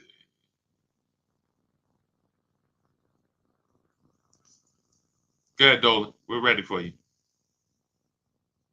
Okay, who would you recommend Oh, that was the one I answered, manually before we came on. I see we got questions coming on Instagram. Yeah, we got a lot of questions coming in. So let's go. We did that one already, Dolan. I didn't really, I answered it, but I didn't answer it, I didn't, I called it out. What's the process of purchasing a car in the name of your business? Well, the biggest thing to understand is that nothing changes except who you're going to put the whose name is the car going in. That's the big thing. Whenever you're buying a car, leasing a car in the business name, you still got to shop. You still got to get the best deal. You still got to make sure you're not overpaying for your financing. You still got to make sure that you're getting the most money for your old car, not your trade. We don't trade. We like to sell these cars. So all of this stays the same. The only thing that changes is when it's time to buy the car, you ask, when they ask whose name is the vehicle going in, it's going in a business name. Depending on the type of deal, you might need commercial insurance, depending on what type of vehicle you're getting. But other than that, the process of getting a great deal in your business name, 95% of it is the same as getting a great deal in your personal name. Shopping multiple offers. Don't make a decision until you see at least 5 offers. You see a $5,000 price difference between the best offer and the lowest offer. You pick the best offer, you get out of the market. None of that's going to change, regardless of whether it's in your personal name or the business name. Okay, go ahead, Dolan. Now, those of you, there are people trying to teach you how to buy cars in your business name without personal guarantees and all of that. I don't teach that. But yeah, everything else is the same. People are overpaying like crazy, buying cars in their business name. When is the best time to purchase a new vehicle? So there's no best time. It's a lie. It's marketing. And if you think about it, car dealers they've gotten us to do things that benefit them, regardless. Come into the showroom at the end of the month. It benefits us. Come into the showroom on the weekends. Benefits us. As long as you guys continue to go into the dealers are going to continue to be the same. When you guys stop going in and you start going to your computer, where we make our deals from. When you see me share people on this screen, people like Danielle, Greg, Bonita, Tope, Aretha, all of these people that you see me share throughout our streams, these people are making their deals from home. And that's where you want to be, because whenever here's what you want. You want a desperate deal. You want a deal that the dealer makes because they're desperate. They need to sell a car. They need to hit a unit. That's the only reason why they're giving you such a big discount. I just got an Infiniti the other day. I leased it. I saved over $8,000 off the vehicle. That particular dealer that won the bid for my business, $499 a month, $1,200 out of pocket. It's a $54,000 vehicle. They needed that deal. That wasn't a deal they want to make with everyone. And what they've taught you as dealers, they've taught you that the deals that you see on commercials are deals. No, they're not deals, because no dealer wants to give away a car where they make no money over and over again. Dealers only do these deals because they're desperate and they need to hit their numbers. That means that they're not giving you a better deal when there's 200 people in the showroom. Why would that? You know what I'm saying? What's up, Joey Cantu? Good to see everybody tapping in on TikTok. Shout out to everybody double tapping the screen. Thank you. Shout out to everybody hitting the likes. And shout out to everybody who's hitting the share button. We appreciate you helping us spread this mission. We can't get this financial literacy out without the people who help us run these numbers up. So we appreciate you. What's up, Messi? Good to see you. Yeah. So when the showroom has 100 people in it because it's a holiday, that's the illusion that you're getting a better deal. But no one's. Why would we need to give you a better deal when there's no desperation? We have people all over the place. We got 100 customers in here. We have more customers than cars. Why would we be giving you a better deal? But Years and years of commercials have helped people think that they're going to come into the showrooms at the end of the year. They're going to come at the end of the month thinking they're getting a better deal. And that's fine. It works great for car dealers. But what we know is we position ourselves. Sometimes the first week of the month is the best deal. Sometimes the second week, when car dealers look around and they see they haven't sold a car and it's the 10th of the month. They got to sell 200 new cars. They're only at, 30. So they're behind. See, what they've taught you is every month at the end of the month, car dealers just need to hit their numbers. Every month at the end of the month, come on in, because car dealers need to hit their numbers. So no dealers hitting their numbers on the 20th. No dealers hitting their numbers on the 25th. It's all coming the end of the month. Does that make sense? You get what I'm saying? Type a question mark if you're starting to think this doesn't really make sense. You tell us to come into the showrooms at the end of the month. You tell us we're going to get a better deal, but then at the same time, the place is so full. You could tell us no. You could throw us out, and you're still going to win. The end of the month is the time where dealers name their price and they say, hey, take it or leave it. We got too many people in here. Listen, Mr. Duncan, we appreciate you, but listen, we got way too many people in this showroom. The price is $6.99 a month. That's the best we can do for you. Listen, I'm sorry if it's not in your budget, but we gotta, that's the best we can do right now. Now they're letting you go. See, the last thing they want you to do is shop their competition. They don't want you to shop their competition. So they're going to let you go knowing that you're not going to go shop. And that's how people just end up saying, well, I guess I'll just take whatever they're offering. There's no desperation. So that's why I want to, as we just pass through holidays and we're going into more holidays, I like to get that out the way. Let's get that out the way. Let's get the foolishness out the way about the end of the month, better deals. And you can explain this to people from now on. Whenever somebody comes and tells you, hey, end of the month, you just ask them, how desperate are the car dealers at the end of the month? If they're not desperate, they're not going to make good deals. It's simple. So what you want to do is you want to be positioned. You want to be positioned, reach out to these dealers, let them know who you are, and you want to have 2 dates. 2 dates. Every time you buy a car, 2 very important dates. Soon as date, this is the soonest date you can make a deal. You should not be talking to dealers about prices until you can make a deal. Second date is the no later than date. This is your deadline. This is your lease is up. You've used your extension. This is you need a car. You got to get to work. You want to have those 2 dates.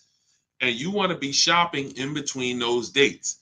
You want to be positioned in between those dates.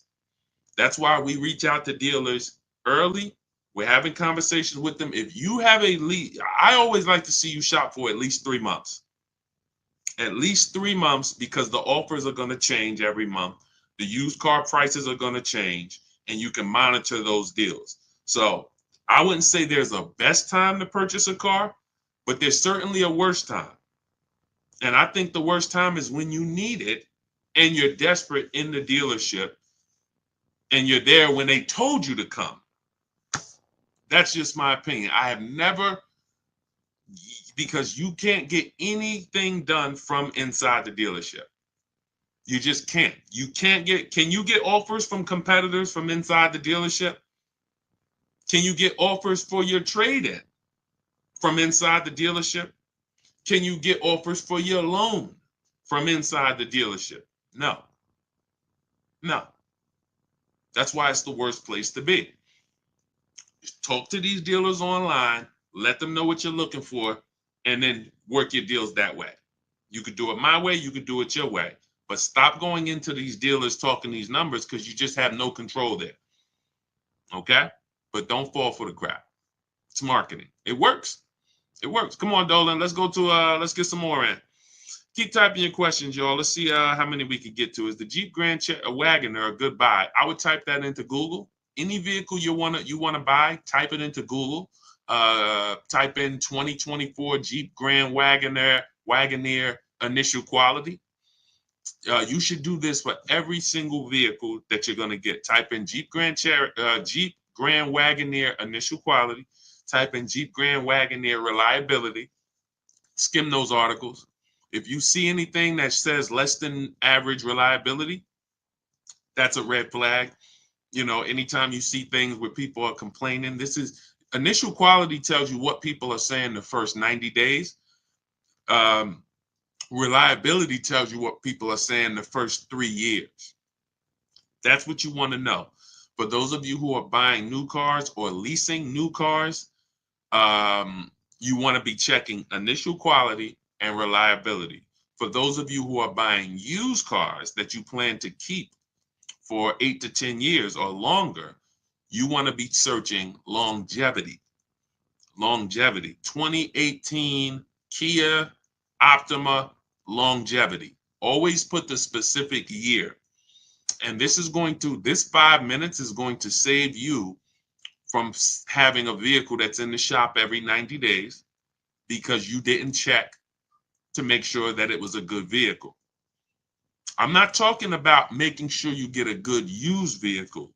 Some of you know, if you're not new to the stream, when we get a used vehicle, we always make sure we're getting a good title, good service records, great service records, good accident history. But we're not, but that doesn't determine if the vehicle has something we call bad DNA. Transmission problems. 80,000 miles, transmission's going to start slipping. Half of the people are going to have problems. Welcome, Day. I see. Welcome to the new followers. I see you. Shout out to the sharers. Thank you to everybody who hits the share button, continues to help grow this community and help get this information out. We appreciate you. But that's what you want. Every vehicle that you want to be looking at, get into the habit of doing this 5-minute check. This is actually in step 4 of my book. In my book, I break down the entire shopping process into 7 steps. And that's for new cars, used cars, leases. It's 7 steps. And step 4 is a step I call shopping, not buying. This is when we're deciding what we want. See, you have been taught you should just buy. You have mixed shopping with buying. You go in to shop, you end up buying. This is not strategy. You don't want to go in. Shopping is deciding what you want. You're about to make a 5-figure transaction. 5 figures. Every one of you, for the most part, some of you may be getting cars under 10 grand.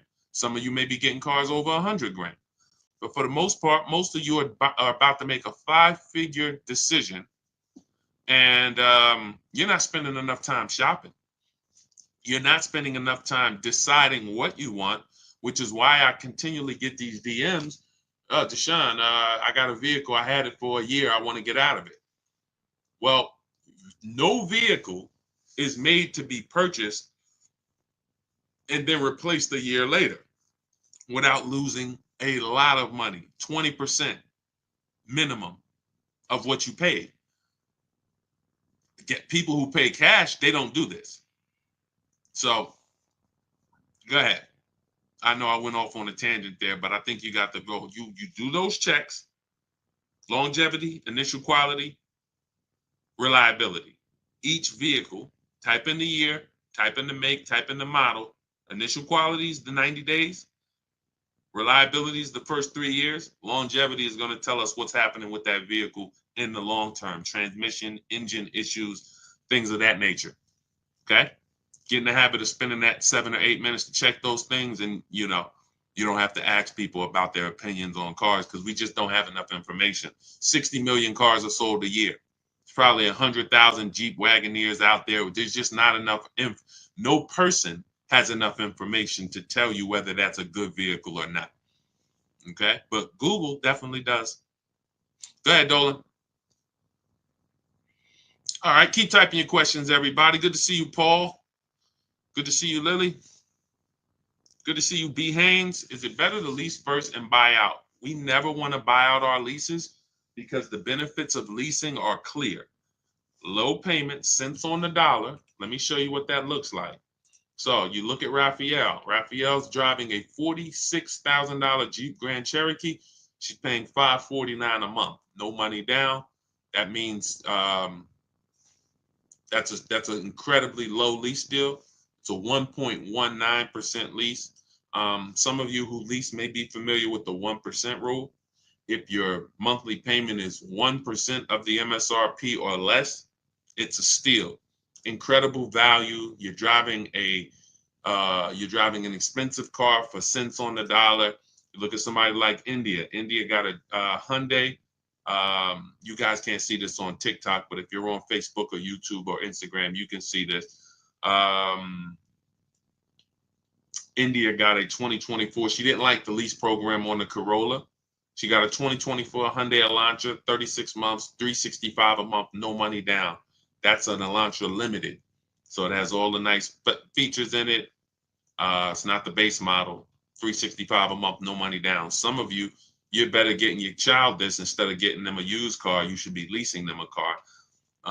But these are the benefits of leasing. Ansley, $58,000 vehicle, 2024. He's paying $554 a month, first payment down only. This is actually the same vehicle I got.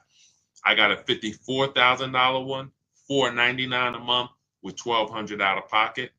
Infiniti QX60 Lux. I got the Pure, $54,000. So these are leasing. You drive a brand new car, cents on the dollar. The same car, some of you know, every $5,000 on a car loan is about how much per month? Let's see, who's new here? See if we got any people here that know the rules of what we teach, because a lot of what we teach here is principles. We do teach a lot of principles. Who knows every $5,000 on a car loan is about how much per month? We just want to drive the point home that you should not be on the fence about leasing or buying. I'm going to tell you why. We have a rule. It's step 1 in my book. It's called the 8-year rule. It says very simply, if you're not keeping your car, the next car you're shopping for, if you're not keeping it 8 years, you should be shopping for a below market lease. Thank you, Julie. $100. Thanks, Patricia. $90 to $100. Yes, MBG, $100. So when we say, see, part of the reason why people haven't learned about leasing yet is because they're getting bad lease deals. They're looking at these commercials. They don't know about below market leases that me and my people get. And they're judging those lease deals compared to a purchase. And that's why they're not leasing. So when you look at somebody like Ansley, this $58,000 vehicle, he's leasing it for $554. To purchase this same vehicle on a 5-year loan, he would need, thanks, Lori, I appreciate it. On a 5-year loan with no money down, he's looking at about an $1,100 payment or $1,200 on a 5-year loan. $58,000 vehicle, $1,200 a month all day long. We're not even factoring in tax, but he could have got a discount. Let's just say that's an $1,100 to $1,200 payment. There are people driving the same vehicle, no money down, $58,000 cars. They're paying $1,100 a month. Maybe they took a 6-year loan, or God forbid, a 7-year loan, because that's what people who can't afford they can't afford some of these monthly payments for these cars they're buying, and they just take the loan longer. Just give me a 7-year loan. Give me an 8-year loan. Some of you might not even know how long the loan is. That is a problem. That is a problem. Because what they're trying to get you to do is make bad decisions based on affordability. I see you. Thank you for double tapping the screen. Every time you hear something you like on TikTok, just double tap and y'all continue to see those likes go up. And TikTok lets everyone on TikTok know we're talking serious business over here, brings more people over. So thank you to everybody who's double tapping that screen. We appreciate you. But this is not even close. Leasing versus purchasing is not even close. Look at India's deal again. This Hyundai Sonata Limited. If that's a $30,000 vehicle, close to, let's say it's a $28,000 vehicle, that's a $500, almost $600 a month payment for 5 years. So when she's paying $349 a month, these are real differences. Real differences. So that's why we don't go. And now, again, to wrap up the answer to your question, see, you'd have to be switching. See, leasing is so good. You'd have to be switching your entire ownership philosophy to stop leasing and to buy out your lease, which is buying a used car. That's all you're doing. Whenever you lease, you're buying a used car. The only difference is it's your car. It's no difference. When people would come into the store, when I worked at Mercedes, they would buy their lease out, or General Motors. They buy their lease out, and then we put the new plate on for them. They're not even excited. They just signed up for a 5 or 6 year deal, 5 or 6 year loan on a car they've already had for 3 years. They've already been paying on it for 3 years, and now they're signing up for another 5 or 6 year loan. What's the total? If you leased the car for 3 years, then you bought the car on a 6 year loan, how many years is that? This is why this doesn't make sense. You leased it for 3, and plenty of people around the country are doing this. They lease their cars for 3. We never do 4 year loans, 4 year leases. Never take a 4 year lease. You're paying too much for a vehicle you're giving back. But once you lease it, you go and you buy that vehicle. You just went from driving a brand new vehicle, cents on the dollar, like Jen, like Rosalie, like Zafrina, like Teddy, all of these people who are driving brand new vehicles, but they're not keeping them 8 years. So they're not tying up their money in them. They're not tying up their money in them. You go from driving brand new vehicles, paying cents on the dollar, to buying a used car. It's a different philosophy. That's why it's about, what are your reasons for buying your lease out? What I see is people just don't want to shop. People say, oh, my lease is up in 2 months. I'm just gonna buy it out because I don't feel like doing the whole dealership thing. That's not a reason. That's not a good reason to make a bad financial decision. I'm gonna buy, and some of you buying your leases out, you're not even checking to see if this is a good price. People are paying $20,000 to buy their lease out for a vehicle that they could find that same vehicle for $18,000. Or they're going over their lease mileage and then buying the vehicle out because they went over their lease mileage. These are all incorrect things. Choose your mileage wisely. Don't buy the lease. When your lease is up, you go get another lease. Oh, people say, Deshone, what do I do when it's up? You go get another one. I go drive a brand new Infiniti for 3 years. Perfect. That's up. I'm going to go drive something else for 3 years. And that's what I'm going to do. I'm driving brand new vehicles. They're always under warranty. I'm paying super low payments. I get to keep lots of cash flow in my house because my car payments are low. We've never had a $700,000, $800,000, $900,000 car payment. In fact, before this one with the Infiniti we didn't even have a $400 car payment. These are the first payments we have that are in the fours, and they're for 50-something thousand vehicles. It's just not even any questions you guys have about leasing, feel free to ask. That is certainly half the battle. Besides you not knowing how to shop dealers and put them against each other, the leasing versus buying is losing you thousands of dollars. Every time you purchase, but you should have leased, you lost thousands of dollars. $5,000 to $7,000 each car, maybe more, because you just can't put a price on. Zafrina here, $65,000 vehicle, she's paying $579 a month. Incredible lease deal that she got using our system. So if you want to know, obviously, hey, Deshone, I need to know about leasing, and then I need to know, how do I get these deals? Deshone, I'm not leasing, I'm purchasing, but how do I make sure I save all the money off of these cars? That's all in my new digital book. We use it. This is everything we talk about here. You want to learn to put dealers against each other. Stop negotiating with dealers, start making them bid, because every dealer has a different price. Remember this. It's like when you walk into a supermarket, if you see spaghetti sauce on sale, $3.99. You walk into another supermarket, the exact same spaghetti sauce is not on sale, it's $6.99. And then you walk into another supermarket and you see another sale, the exact same spaghetti sauce is $1.99. How is that possible? Retailers are selling for a different price. Same thing with cars. One Nissan dealer has a different price on the Nissan Altima than this Nissan dealer. Everyone is different.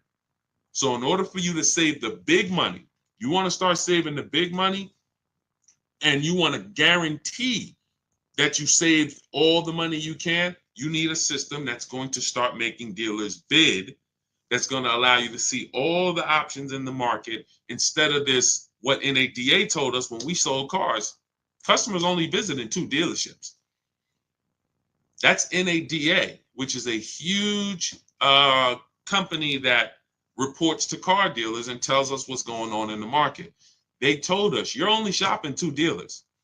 That they're using that against you. They know you're not going to shop more than one or 2 dealers. So what you want to do is change that philosophy, learn to get at least, I have a system where I teach you how to get 25 dealers to compete for your business. Takes us 20 minutes. It's called the 25 to 5. We do this for new cars and leases. So all of this is in my new digital book. It's called Cars from Home, 7 Steps to Saving Time, Money, and Avoiding Dealerships. I want you saving time. I don't want you in a dealership more than 20, 30 minutes ever. I want you saving all the money that you should be saving. And I want you avoiding dealerships. You should not be talking numbers in dealers ever. All of this I'm going to lay out for you and teach you in my 7-step book. You can go get your copy. It's normally $97. But if you get to my TikTok bio or the Instagram bio or the YouTube comments or the Facebook comments, click that link before 30 minutes, you got your copy for $24. That's our welcome offer. All our new people, we give you a welcome offer where you can get your book for 75% off. So you won't pay the normal $97. You'll pay $24, but get there before 30 minutes is up. Now, as soon as you pay, make sure you save, screenshot the thank you page. You can open the book right there. It says, as soon as you pay, click here to open your book. Then you can actually, we email you a copy. But sometimes you type your email wrong and we can't email you a copy to a wrong email. So you'll have my support team's email Monday through Friday. Reach out to them. If you don't see your book in the next minute, 5-10 minutes, reach out to them so they can get you your book. You have everything I teach step by step. That is the blueprint. And you can Google that book. It's 5-star rated very high on Goodreads. Thank you to everyone who's reviewed the book. We appreciate you. So go get your book. Come back to the broadcast. What's the lowest interest rate for a person with A1 credit right now? This is what I call feeling for the bottom. We don't want to do this because there's no way for us to know. What's the most I could get off of a BMW X5? What's the lowest I could get for this vehicle? The only way for us to know this is for us to shop the market and for us to allow people to compete and show us what they will offer us. We use a strategy for getting our loans called the bank bidding war. It's 3 rounds. 3 rounds. The first round is we're going to check to see, are there any special interest rates on the vehicle we're shopping for? So if we're shopping for a 2021 Toyota Camry, are there any special interest rates for certified vehicles?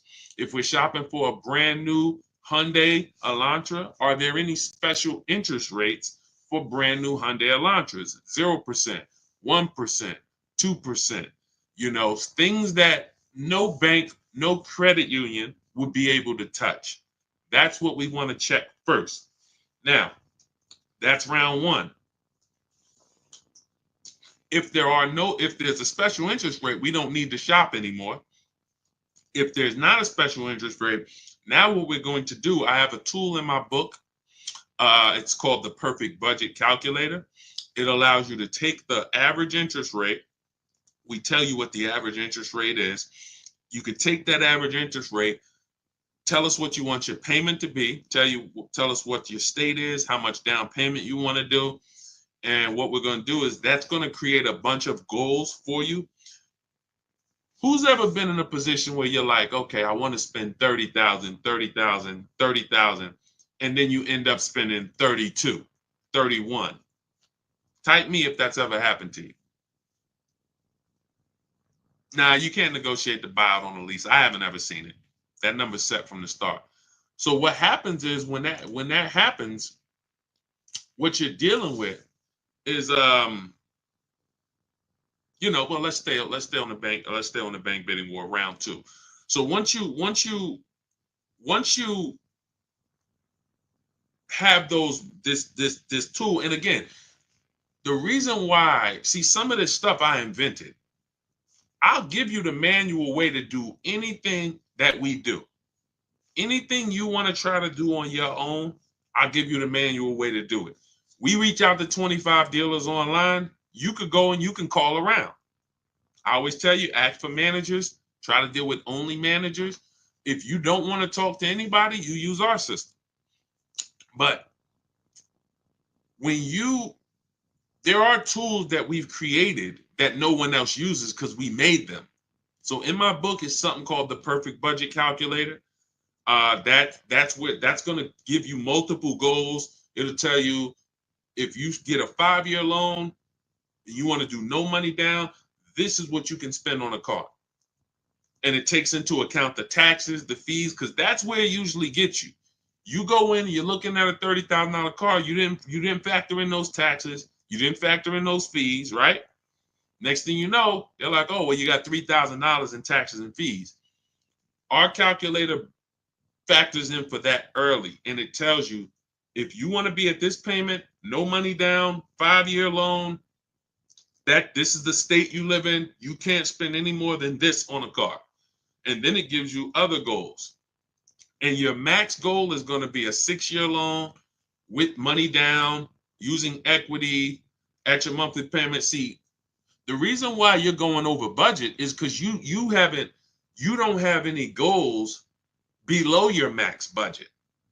I'm gonna say that again. Type a $ if you understand. When you go into the dealership or you go shopping with your max budget in mind, you're usually always gonna go over. What you need is multiple goals below your max. Once you have multiple goals below your max, now you can actually go in and start to look, can I find a vehicle for $23,000? Nope, I can't. All right, then I got to go up. Can I find something for $27,000? Nope, I can't. $28,000. Now your max budget might be $31,200, but we're not going there yet. And that's how you want to raise your budget. You never want a car salesman raising your budget for you. You want to raise your own budget. And in order for you to do that, you have had to set it. So I created it's called the Perfect Budget Calculator for those of you who are buying, purchasing cars. You plug that in, it's going to be your best friend. Now I have lease calculators and calculators we use for leases, calculators we use for used cars. But this is the stuff that when I say I want this book to be the most valuable book you own, top 3 most valuable books you own, I mean it. Those calculators alone are worth the price of admission to get your book. Okay, but we always, so once you find your vehicle, now we remember this. Never let anyone access your credit with a hard pull before you find your car. Welcome, Ray-Bans. Welcome, Janet.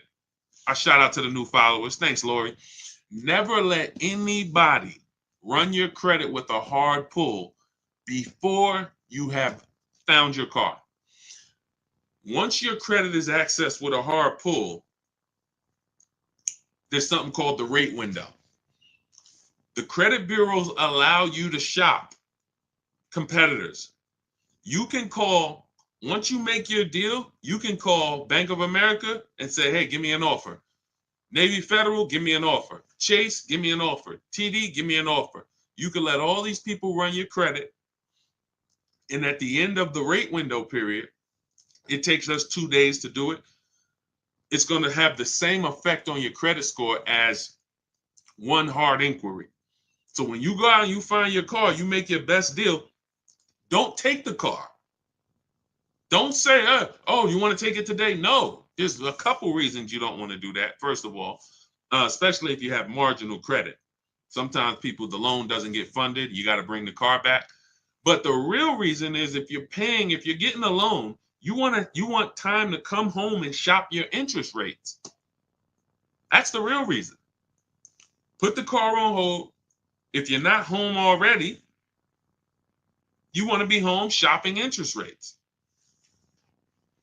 Or you're just going to buy the car and you'll always wonder, could I have gotten a better interest rate? It never goes away. I could ask you 3 years down the road, hey, you think you could have got a better interest rate on that?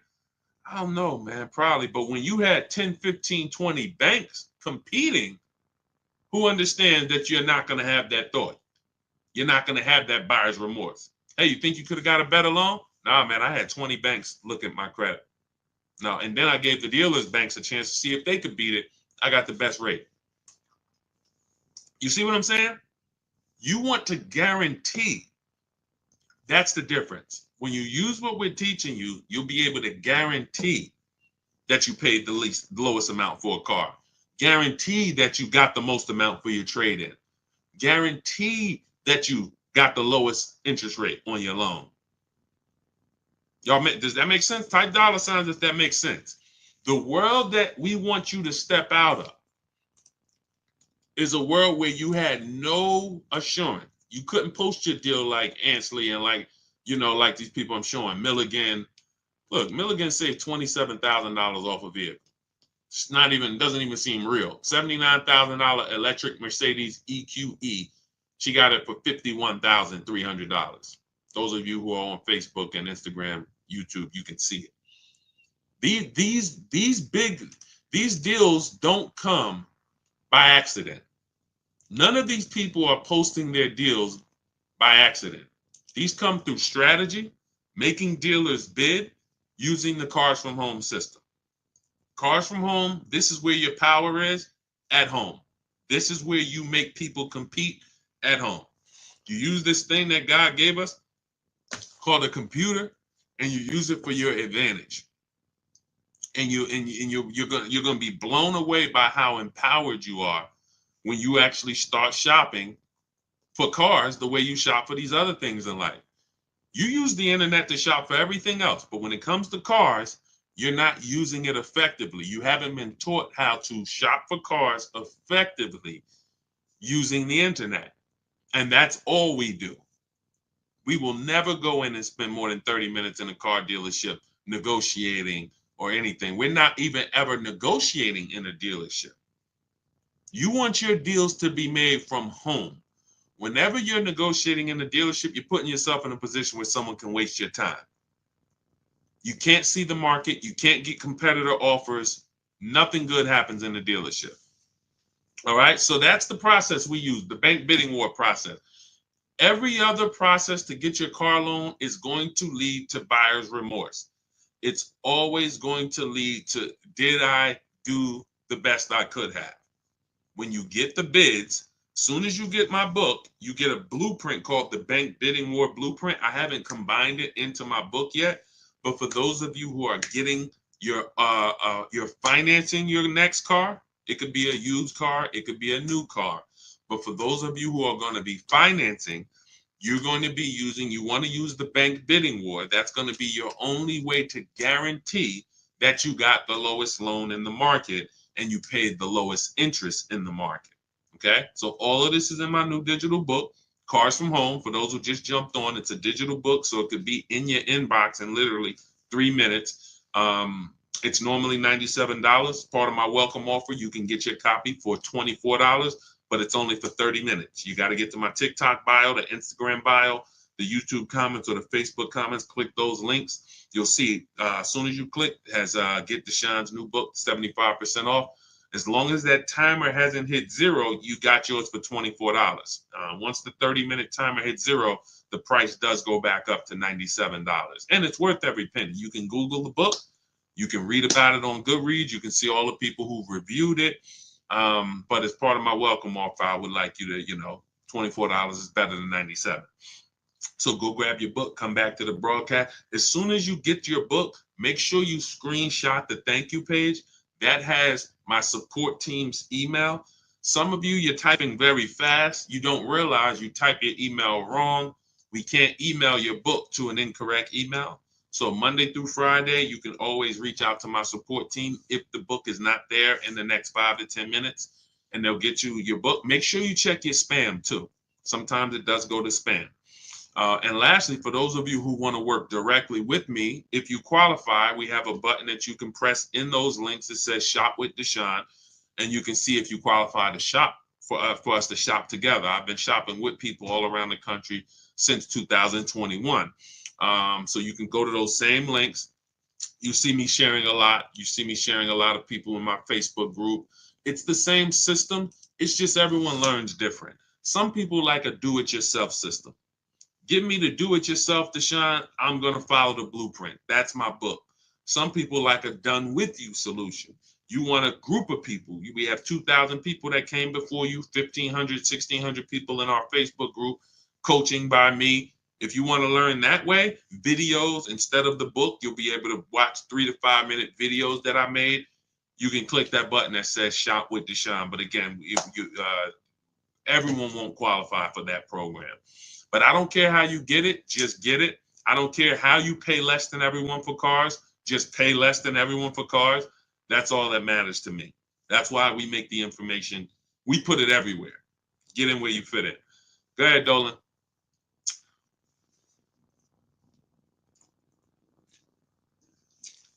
What about buying a car with an active bankruptcy?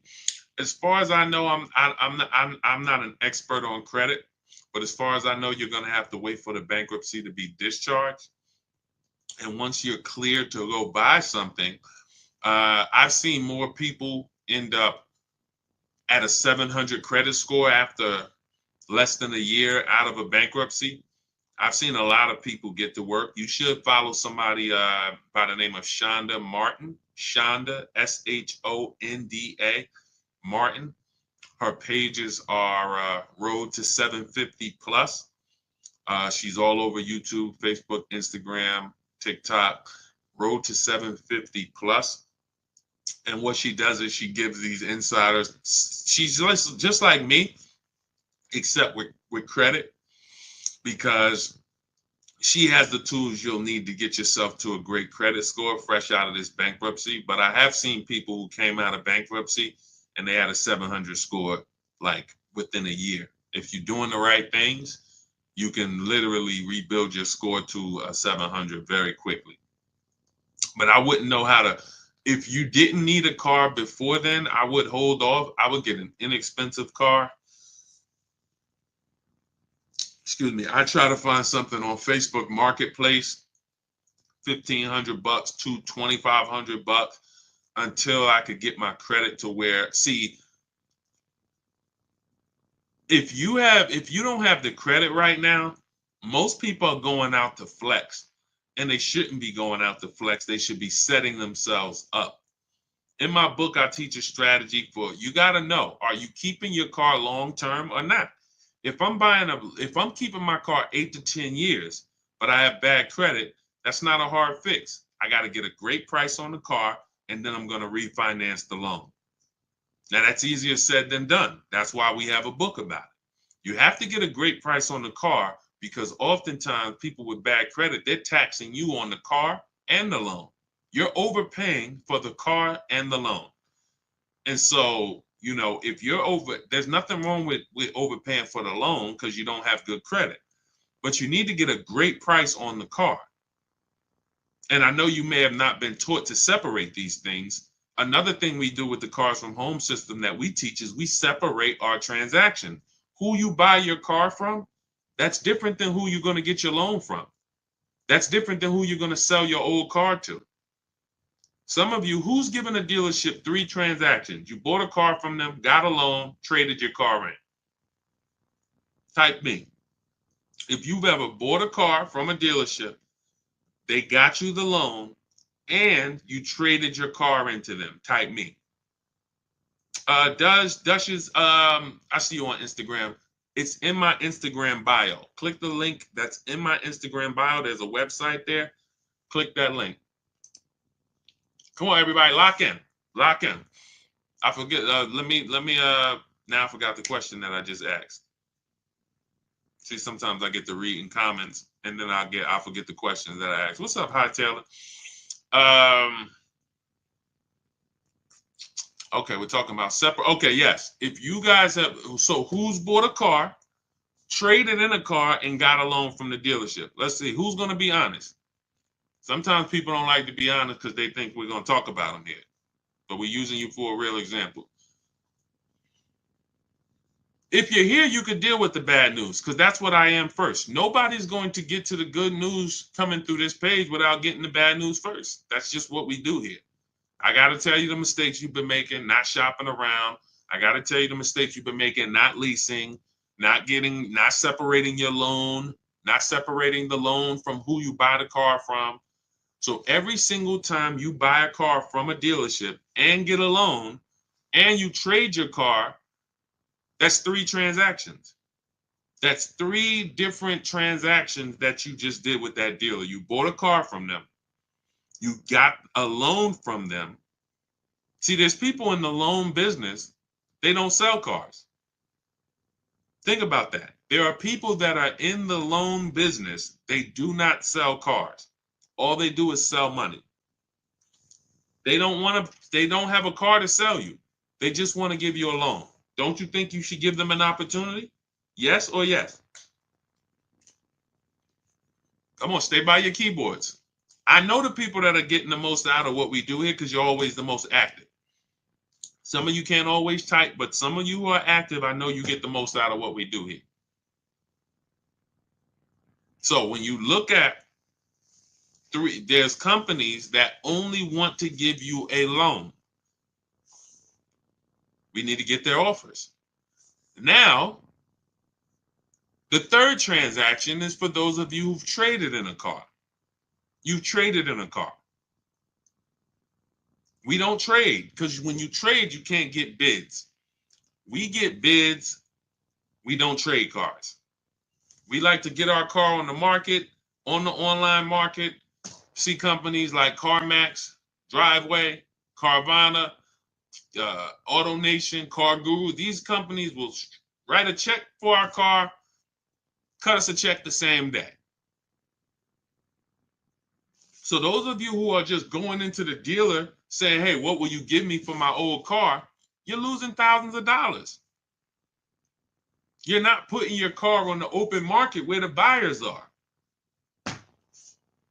This isn't private party sales. This isn't Facebook Marketplace. These are companies that come, look at the car, inspect it, they go and cut a check. This is what we need to be doing. This is why we make the big money. Where's Michelle's deal? Michelle, and then you could always give the dealer a chance to match it. Where's Michelle's deal? $12,000. Look, $12,000 she was getting from Carvana. She was going to sell her car to Carvana. She ended up making a deal on her Honda Pilot, $597 a month, no money down. Look, and the dealer ended up matching the $12,000 equity. There's nothing wrong with that. Once you get the number from Carvana or Driveway or CarMax or Kelly's Blue Book Instant Cash Offer, we always give the dealer a chance to match it or beat it, but we have to come in with a number. Same thing with the bank bidding war. When we getting our loan, we always get a loan. We give the dealer a chance to beat the loan, but we have to have an offer. Everything that you want to be buying when it comes to your car, you want multiple offers. My 2 favorite words. I love them. I'll put them on a shirt if I could. Multiple offers is how you save the big money without even trying. I got $8,000 off this Infinity truck it took me 90 minutes to do. I went and picked up the vehicle weekend before last. It's easy. Because I'm sitting here, I'm talking to 25 Infinity dealers by email, not by phone. So you don't have to worry about, oh man, Deshone, you're going to teach us what to say. No, I'm going to teach you how to type. Once you learn how to type, you don't have to worry about what to say because you're just going to use my templates. I have all the emails written. I got all the templates written. You know, all it is just knowing what to say when dealers ask you, hey, when can you come in? When can I get you on the phone? Hey, we only are in person. You know, all the stuff that dealers are going to ask you, that's what my scripts are. Hey, we don't do quotes online. All of this stuff. I know because I used to work. I used to have to send those same emails out. It's nothing new. So yeah, that's it. That's it. I would focus on, you know, getting your loan separate. I know I was talking about with bad credit. If I'm keeping a car long term, but I got a bad loan, that's a refinance issue. That's a refinance issue. I'm paying 20%. 2 years from now, my credit's 750. I refinance down to 6%. I'm keeping my car. But you have to make sure you get a great car. Now, let's say you're not a long-term person, fresh out of bankruptcy. You're like, Deshone, I'm not keeping a car 8 years at all. Then you should be shopping for a lease. Now, you can't qualify for a lease right now. So the first thing you want to do is shop for an inexpensive loan. I call it a smart car. The least expensive car you can get a loan on. $7,000 to $10,000 loan. Something that your payment, again, this is not a flex. Deshone, I'm gonna get a $10,000 car. That ain't gonna be what I like. It's up to you. You can set yourself up to lease in 2 years, or you can set yourself back. Everybody with bad credit want to go out and flex. You're not gonna be close to leasing in 2 years. You go out, you get a $10,000 car, something small, something affordable, dependable, something that was 24, 25,000 brand new, Hyundai Elantra, you know, Ford Focus, you know, something in that small category. You get something for 10,000, it's not going to be too old. You pay that payment for 2 years, you flip into a lease. Fix your credit. It's easy to fix your credit when your car payment is $250 a month. You go and get that expensive Dodge Charger you want, you're going to spend $650 a month for it. Your credit ain't getting fixed. Same money that you could have been putting into fixing your credit is now going into your car and insurance. That's why if you can't qualify for a lease, you should be getting an inexpensive car, $10,000 loan, get something small, dependable, build up a solid payment history for 2 years, and then you trading out of that into a lease. Don't need a car right now. Do you think interest rates will come down soon? You know, Juliana, it's no way for us to tell. That's why we just want to make sure we're shopping lots of banks, because we don't know what the bottom is when it comes to interest rates. So I of course I hope, but until I hope interest rates come down, but even when they do, we still need to be shopping. There's so many banks out here and credit unions. If a bank tells you your rate is 7.9%, what's to stop you? How do we know that that's a good rate? We don't. The only way we know it's a great rate is if we shop around, we get 5, 10, 15 offers for our rates. Now we know 7.9 was the best because everything else is higher. You see what I'm saying? That's the difference. Go ahead, Dolan. What's the highest doc fee you've seen? $8.99. It's a little obnoxious. Unfortunately, sometimes, you know, some of the dealers, if they win the bid, they might have a higher doc fee.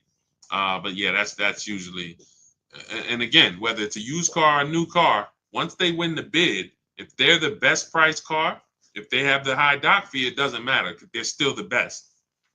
Okay, go ahead, Dolan.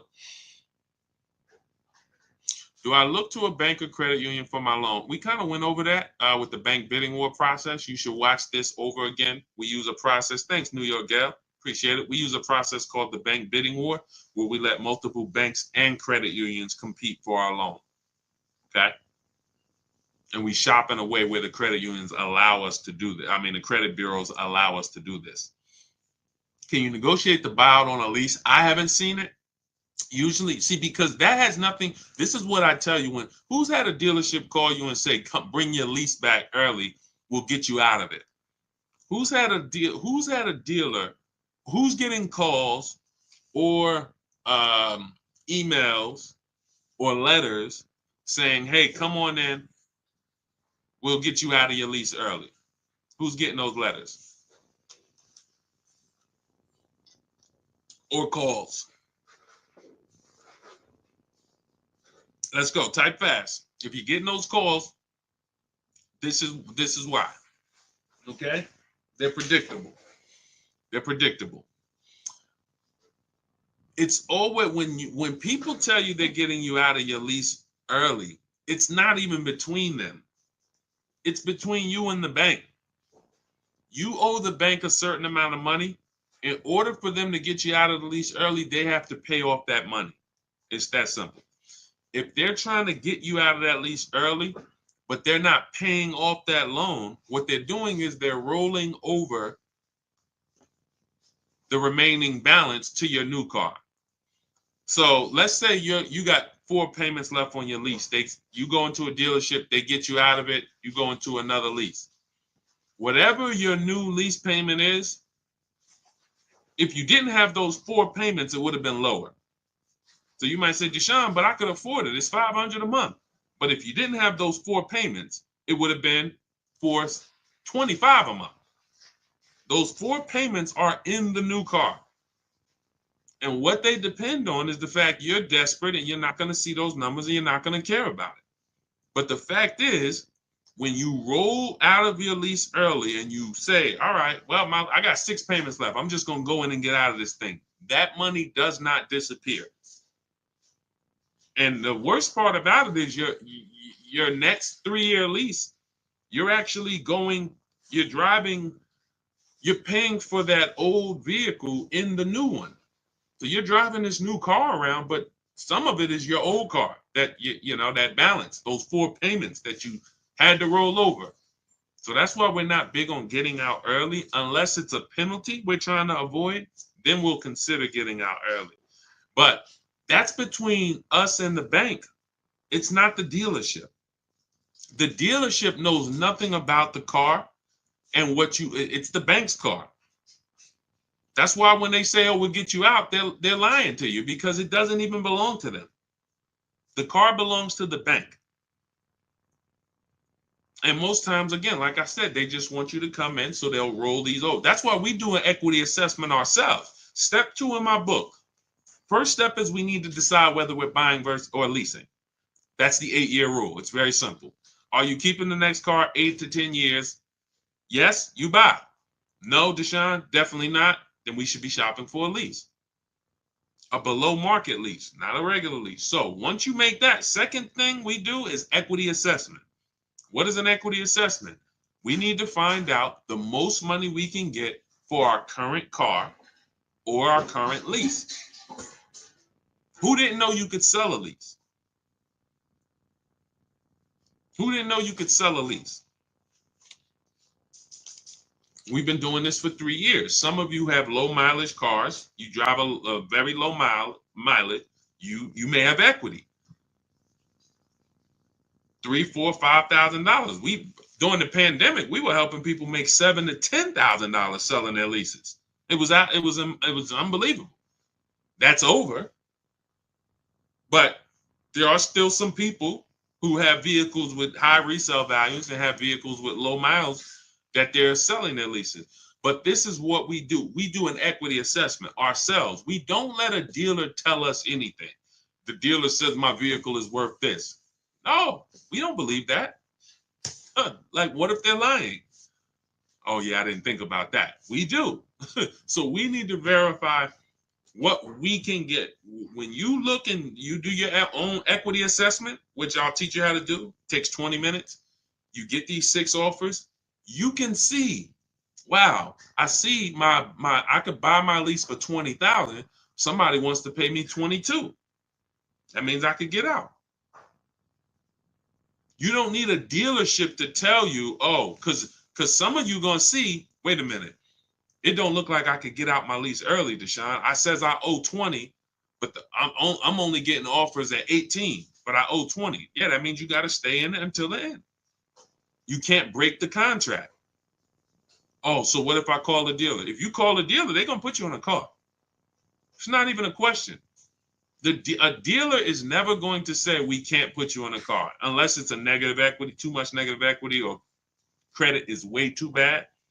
But a dealer, thanks New York Gal, a dealer is never going to say, nah, this is not that's why I got in trouble every now and then, because I used to tell people, hey, give it a second, wait, let's talk in 2 months.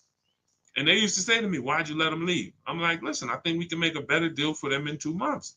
Yeah, we could force something now, but why do we force it now? And that's the thing. They would rather force a deal, have you say, oh yeah, well, that's good, versus let's just wait 2 months for a much better situation. So these are the things when you're dealing with me, this is how we move. And anybody who knows me in New Jersey, they'll tell you this is the way I've been. I have not changed. When I worked for Mercedes, it was the same way. Somebody came in, tried to buy their lease out, I'm trying to slow them down and talk them out of it. What are you doing this for? This is a horrible idea. Somebody came in and they kept buying their cars and they should have been leasing. I'm talking to them, hey, you know you're spending a ton of money, you could be leasing. And a lot of those people who are open to financial literacy, they listen. But that's the way I've always been. When you take this car buying thing seriously, you're gonna see how much money is in it. The people who don't take it seriously, you don't know how much money you're losing. You don't know you're losing 5-10 grand every single transaction. You don't take it seriously. But there's no way you're gonna get the results that we get. Danielle, Greg, 1% lease. Bonita, during the pandemic, $600 a month on a Kia Telluride. People was paying $800 a month for these during the pandemic. Look, $54,000 BMW 690. Sean's $20,000 discount off his F-150 Lightning. These are the things these things don't happen by accident. So those of you who are like, Deshone, I don't want to remember all of this. You went over a lot. I know I'm not going to remember all of this. Grab the book, grab your blueprint. That's that's Cars from Home, my new digital book, 7 steps to saving time, money, and avoiding dealerships. Cars from Home, 7 steps to saving time, money, and avoiding dealerships. You don't have to remember any of this. You'll have everything in a step-by-step format. First step is the most important question. It's the 8-year rule. As soon as you open the book, the first thing you are trying to decide whenever you buy or lease a car is 8-year rule. Am I keeping it 8 years or not? If I'm not keeping it 8 years, I'm shopping for a lease. It's just too cheap. The prices of these leases that we are getting are too cheap. Nobody can compete with, no buyer can compete. I don't care if you buy used, I don't care if you buy new, you cannot compete with below market lease deals in the short term. In the 8 years, you'll win. Once you get to 8 years, yes, you won. You paid all of that money, paid off your car. Now the depreciation is cooled off, you won. But in the short term, the leasing person is always going to win. Always going to win. Ansley, $554 a month, $58,000 car. He's winning. A person who's purchasing this vehicle is spending $1,200, $1,100. Even if they bought a used one, they're still spending $800. You see what I'm saying? So step 1 is always the leasing versus buying question. Thanks, New York Gal. Appreciate you. Step 2, equity assessment. For those of you who have a vehicle that you'll be replacing or a lease that's gonna be expiring, we have to do an equity assessment on that. See how much money, can we pull any money out of it? Is there any equity? Then we move into deal-focused budgeting. How do we know a deal? How do we know a deal when it appears? Then we move into shopping, not buying. This is when we do our test drives. This is when we decide what we want. Many of you, you're not spending enough time deciding what you want. You're letting people rush you to make a $50,000 decision. This is not what we do. Step 5, we move into the market. We start getting offers. If you're buying a used car, I'm going to show you how to use my marketplace strategy, where you see the entire market within 100, 150 miles of you, and you're going to narrow it down based on title history, service records, accident history. I'm going to show you how to get the original price of the car, We do that in a couple different ways. You need the original price so you can see what's in the car, and so you can see how much discount you're getting off the original price. This is our used car strategy. That's all in there step by step. Step 6 is paperwork. Step 7 is delivery. By the time you get to step 7 in my book, I'm congratulating you on delivery. Either they're delivering the car to you or you're about to go pick it up. That's how it is. And it's in there for leasing, purchasing, new cars, used cars, high mileage drivers. It's all in there. And you can get your copy. It's normally $97. You can get your copy for $24 as part of my welcome offer, but it's only for 30 minutes. So you can go to my TikTok bio, my Instagram bio, the YouTube comments, or the Facebook comments. I have a link there for you.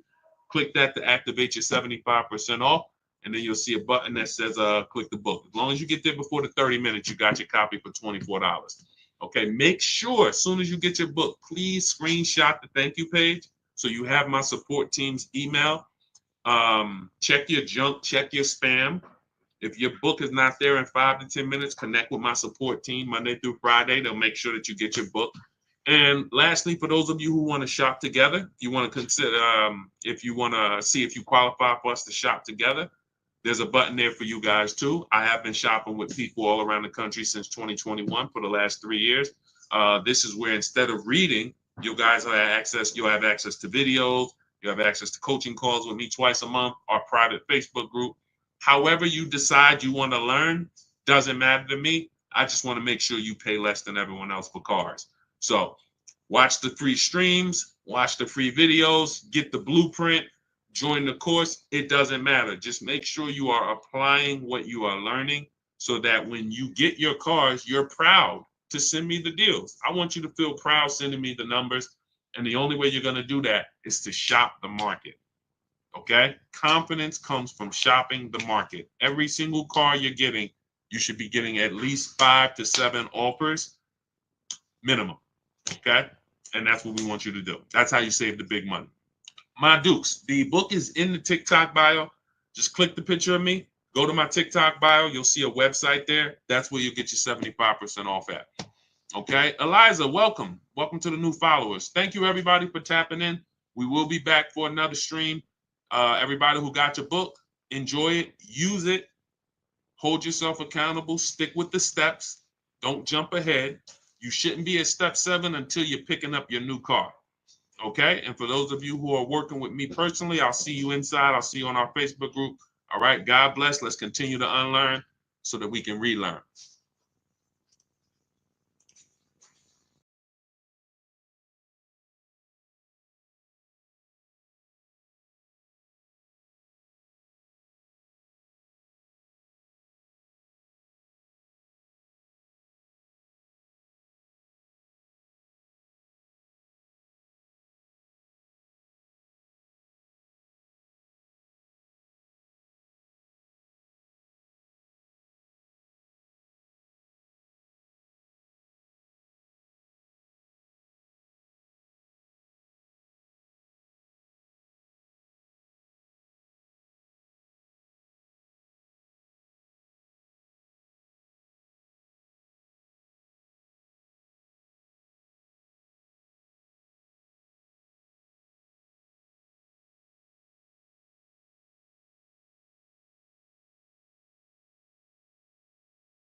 In 1 second, there we go. All right, let's talk about how we're going to get cars for less than other people are paying them. We are live. My name is Deshone. I'm publicly known as Deshone, the Auto Advisor. I want you to start typing your car shopping questions. Any questions you have about buying, about leasing, about getting good prices, quality, type them below. We'll get to as many questions as we can in the next hour. What's up, They Love Lady B? Good to see you. Welcome to the new followers. Shout out to the sharers. Everybody who shares this broadcast, thank you. We appreciate you. Start typing your questions in, and we'll get to as many as we can. I spent 14 years in the car business. For those who don't know me, I've been on the internet teaching since 2021. We've helped thousands of people around the country pay less than what everyone else is paying for cars. That's the name of the game. That's the only thing that's important. Okay. All right. I see we got a couple questions coming in from TikTok. You guys can, Dolan, you can start bringing some of these questions in. Everybody, no matter what platform you're on, type your questions. We usually like to get to questions early because the more longer we stay on, the more questions come. And now, we can't always get to your questions. So is Nissan going out of business? I haven't heard that. Let's see. I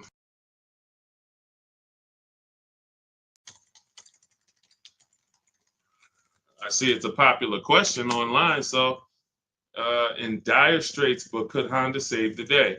Nissan will cut 9,000 jobs worldwide, cut production capacity of 25%, and totally overhaul its product lineup. Unable to reinvent itself after disgraced former CEO Carlos Ghosn was arrested. Okay, you might be onto something here. Nissan has just announced, November 2018, announced that its profits this year will be 70% lower than expected and suffered a $60 million loss last quarter. We'll see. In addition to slashing jobs, cutting production, y'all got to get out there and buy some Nissans. But listen, it takes a lot for a manufacturer to go under. A lot of the times what they're doing is they're overproducing cars. They're just making way too many cars for the amount of sales they have, and then they end up having to subsidize and give them away, rebates, incentives, low interest financing, and they end up, I guess, netting a loss when they do this stuff. So, they're going to go down. Remember the days, who remembers you used to walk into a car dealership, it was 200 cars in the back. When I worked at Mercedes, we literally, almost every deal I worked at, whether it was GM, or whether even the Lexus deal, I worked at a Lexus dealer for a couple months, and it just always had like 200 cars. Who remembers that? I don't go into dealerships to buy cars now, so I don't know what their inventory looks like. But this is more reason why you guys need to learn how to negotiate from home and start to put dealers against each other, because they are going to use this against you. When you walk into that dealership, they're going to use the fact that production is low. That's why when we're home, we're talking to 25 dealers. It doesn't matter what one dealer says. So no matter what dealers go out of business, no matter what, the name of the game is staying home, putting dealers against each other so that you pay the best price. I don't care about anything else. I don't care if it's 20 dealers in the country or 2,000. I'm calling the 20. We're putting them against each other, and we're going to find out which of the 20 is going to sell the car for the lowest price. That's the name of the game. Nothing else matters.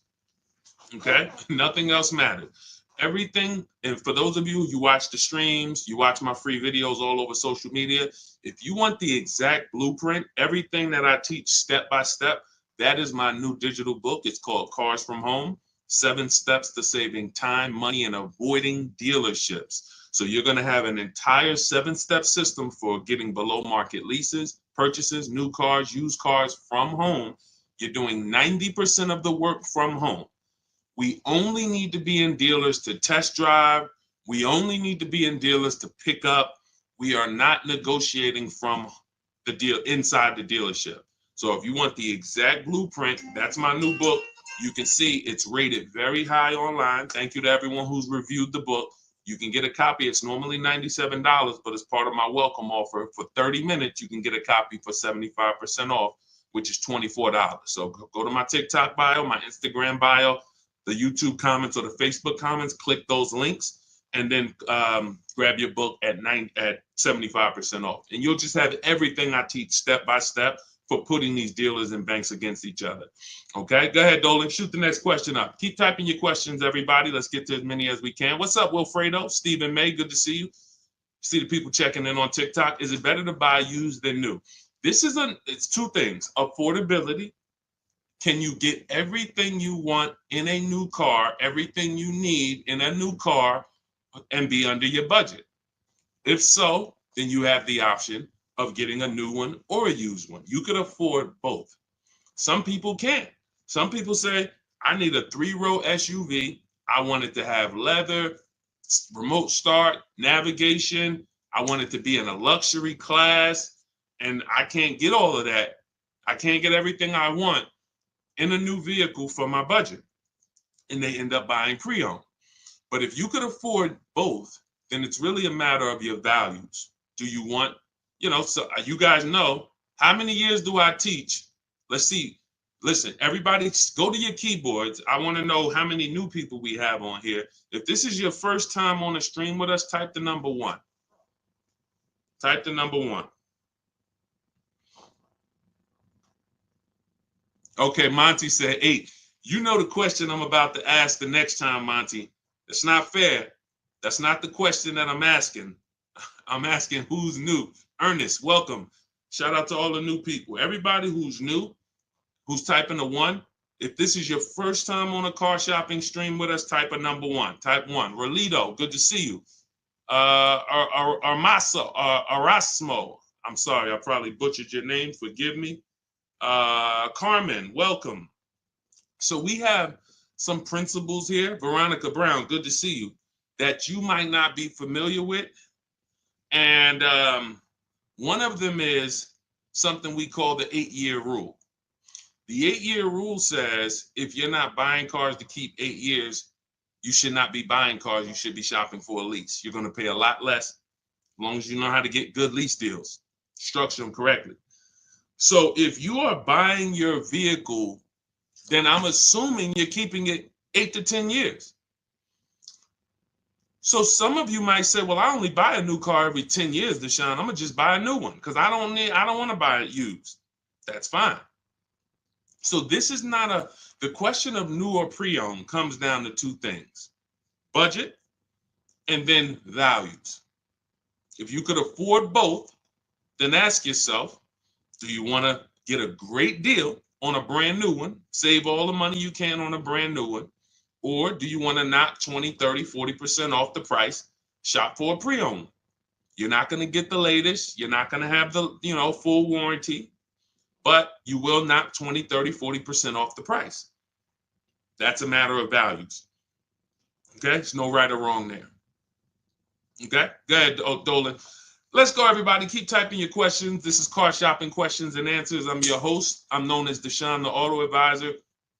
I spent 14 years in the car business, and for the last 3-4 years, I've been online teaching people how to pay less than everyone else for cars, new cars, used cars, and leases. And we do 90% to sometimes 100% of our deals from home. That's why our entire system is called Cars from Home. All right, bad credit. Can I still get a car? I have a full-time job. It's my student loans messing me up. Sure. You just need, so first thing you want to do is separate your transactions. What does that mean? Anytime you buy a car from a dealership, you've done business with them. That's a transaction. Anytime you get a loan from a dealership, that's a transaction. And anytime you sell your old vehicle back to them, you call that trading, but you're actually selling the vehicle back to them. That's a transaction.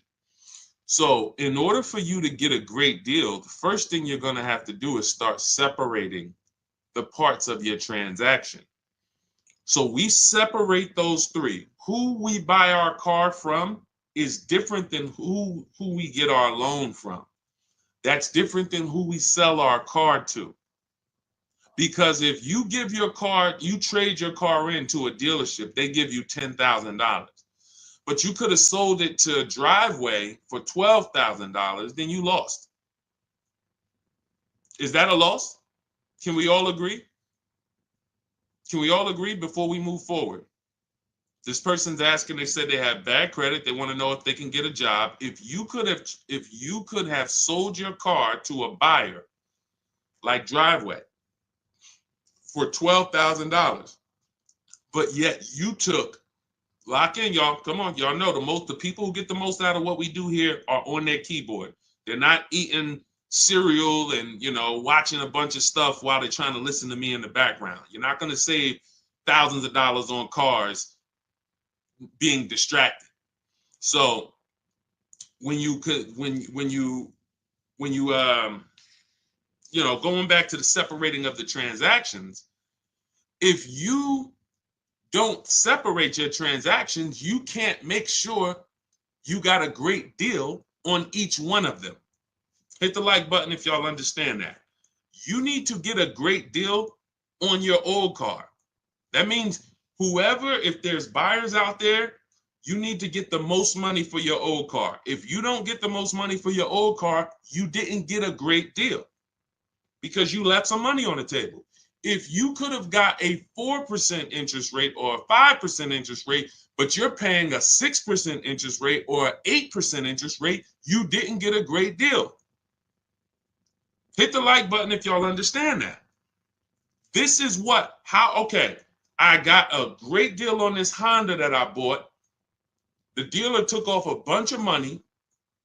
It was the best offer, but on my loan, I should be paying 5%, but I'm paying 7.9% because I didn't shop around for my loan. I didn't get a great deal. I got a great price on the car.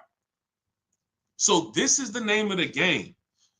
Looking at each part of my transaction, I'm getting a loan. How do I make sure I'm getting the best loan? I need to get bids. You're going to get familiar with that word the more you hang around here. Bids. Bids. See, somebody's asking, 2017 Audi A4, 8.2% APR. Is that good? The only way, see, that's a buyer's remorse question. Unfortunately, and this comes from mixing transactions. If we had shopped for our loan separate, you bought your Audi A4, got a great deal on it, put it on hold. Don't take it home the same day. Who knows, the dealers love to get you. When we sold cars, we wanted you to take it the same day because we didn't want you to change your mind. But at the end of the day, there's some downfalls to you taking a car the same day. You can't shop around for your interest rate. So now you're out here paying 8.24%. How do we know you couldn't have got 6.9? How do we know you couldn't have got 5.9, 7.1? How do we know that? Did you see enough offers for you to know that? See, if you had said to me, I know you didn't because you're asking that question. If somebody says to you, hey, you're paying 8%, is that good? Is that the best? Now, if you say, well, look, I had 8 credit unions, 8 banks, and all the dealers' banks try to compete, 8% was the best.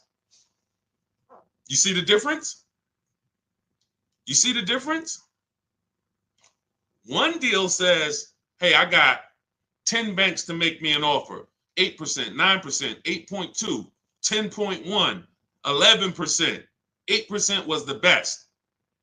Now we know. That's how we get rid of buyer's remorse.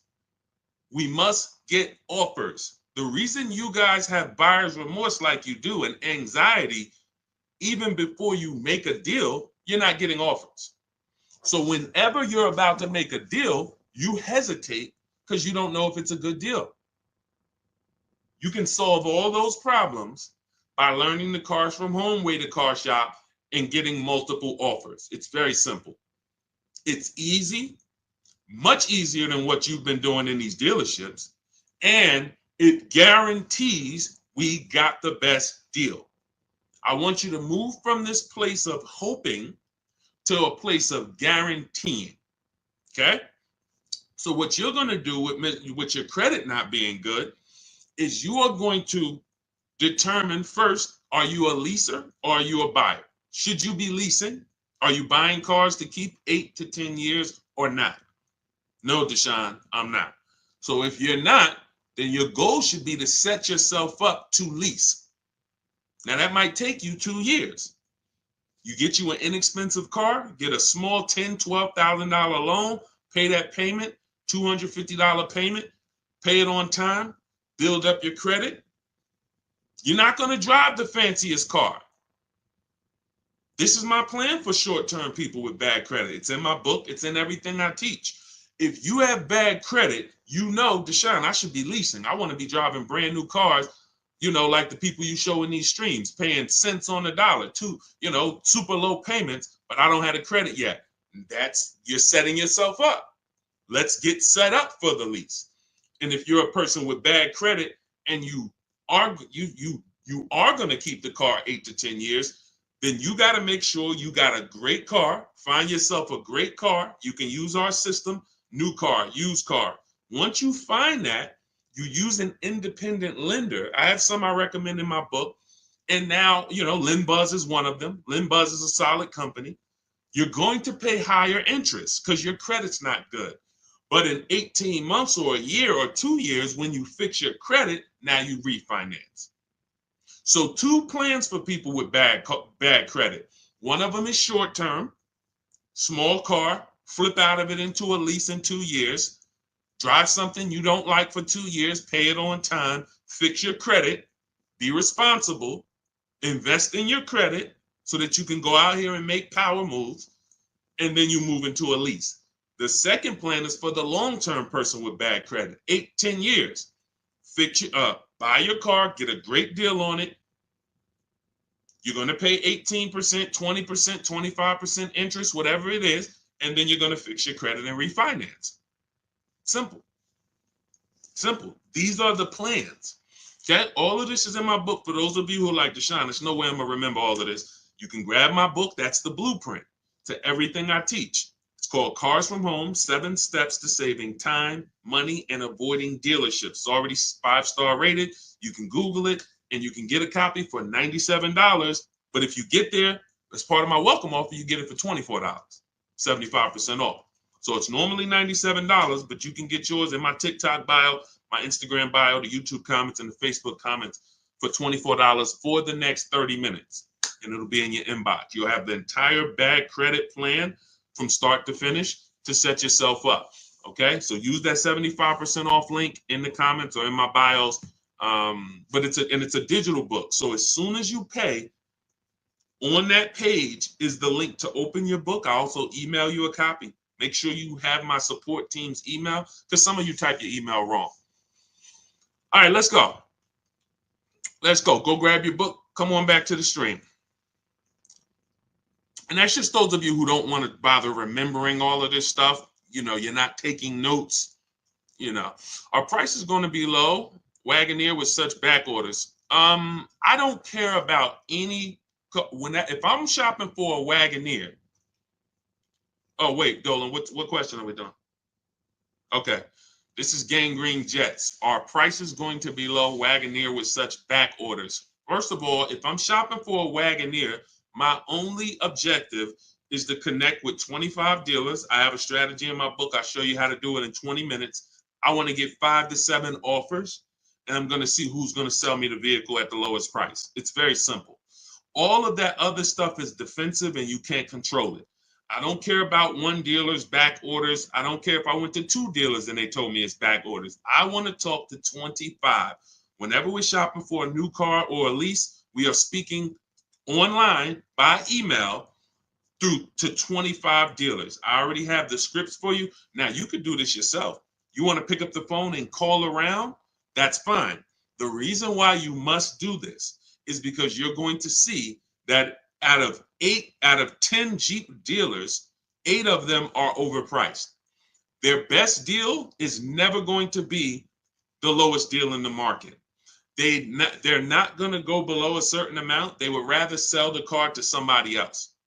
So they'll take whatever they're buying. When they look at you, who's had a car salesman look at them and say, hey, Michelle, hey, this is my best deal. This is our best deal we can do. Coffee head. What's going on? Shout out to the people checking in on TikTok. Who's had a dealer look at them and say, this is my best deal? And you sit there and you wonder, are they telling the truth or not, right? Here's how we know. And in fact, there's no way to know, but here's what we do. We have other dealers' best offers too. Very important. This dealer's best offer is different than another Jeep dealer's best offer. It's similar. I've been using this analogy lately about an item in a supermarket. You walk into you get some spaghetti sauce, $6.99. It's not on sale. You go to another store, right? That same spaghetti sauce, identical spaghetti sauce, is $4.99. You go into another supermarket, right? Same exact product is on sale for $299, right? If you get that, hit the like button. If you get that and you're on TikTok, double tap the screen. See, if I can get that principle to lock in, because there's still people that don't know, dealers sell cars for different prices. There's still dealers that say, oh, I mean, there's still people that say, you might be one of them. Man, I went to Nissan. They gave me an offer, man. Nissan is expensive. No, that Nissan deal is expensive. Come on, y'all. I don't see enough dollar signs up. Let me know. Or if you are getting this, hit the like button, type dollar signs if you're getting what I'm telling you. You have to see cars as cookie cutter. Dealers want you to fall in love with one car. Look at this black Honda Accord. Oh, it's this nice black Honda Accord at the dealership up the street. There's 1,000 of them. When you start seeing, wait, this same black Honda Accord that you have, there's tons of other dealers that have it. Now you're on your way to start saving money. Now you're on your way to start saving money. You're not going to save the money you're not going to save the big money on any car thinking this is one of a kind. It's just not going to happen because they've gotten you to think that we're the only ones who have this car. There's not a lot of them out there. There's only 2 out there. This might be the only one. That's what they want you thinking. You're not going to shop competitors and you're going to pay whatever they tell you to pay. Not realizing that their competitors would sell you that same exact car for $3,000 less. Let me show you the difference in offers so you can get an idea of how big of a difference there are between great offers and bad offers. So let's look at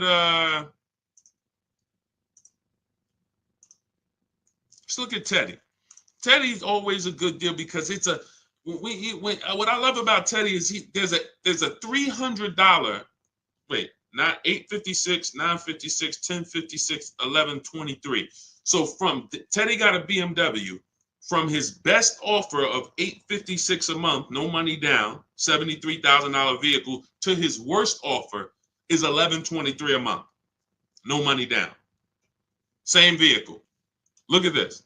The highest offer he got was $1123. His best offer was $856. Same exact car. He's talking to multiple BMW dealers the same way I want you shopping multiple dealers from home. And he sees, wait a minute, this dealer's giving me $856. This dealer's giving me $9. His local dealer gave him $986. Look. My local dealer came in at $986 and even told me in an email, look, even told him in an email, this is the stuff some of you be believing. He didn't think I'd find a better deal out there. His local dealer, local BMW dealer close to him, he probably went there to test drive the car, probably was looking at the car for months. Oh, one day I'm going to come back, man, I'm going to get that car right from this dealer. That dealer, $986 a month. Told him, nah, I don't think you're going to find a better deal out there. Meanwhile, $856 a month is what he closes the deal at. You must shop multiple offers or you're not going to save the big money. You're never going to guarantee it. So I wouldn't say, I don't care when it comes to the Wagoneer, what back order. I don't care if you got a car on order. You might walk into one small dealership and they say, oh, we don't have any. And they're trying to make you think no one has any. Nah, that's not the way we do. And again, there's a couple reasons why we reach out to 25 dealers. One, we get the highest chance of getting 5 to 7 offers. You must get 5 to 7 offers so you can see how many are overpriced. And then we get to shop out of all of these dealers' inventories. What's up, OnStar? We get to shop out of all these dealers' inventories. You walk into a dealership, you're looking for a black car. They might not have it. You come back, you're shopping out of 25 dealers. Somebody has a black car, usually more than one person. So that's my thing. I don't believe anything dealer says unless 25 dealers tell me. All right. Go ahead, Dolan. And, you know, it's a story that they're selling you guys. Unfortunately, look, as an ex-car salesman, I can tell you this. The name of the game with cars is not you winning. It's making you think you won. That's very important. It's very important for you to distinguish the difference between winning and thinking you won.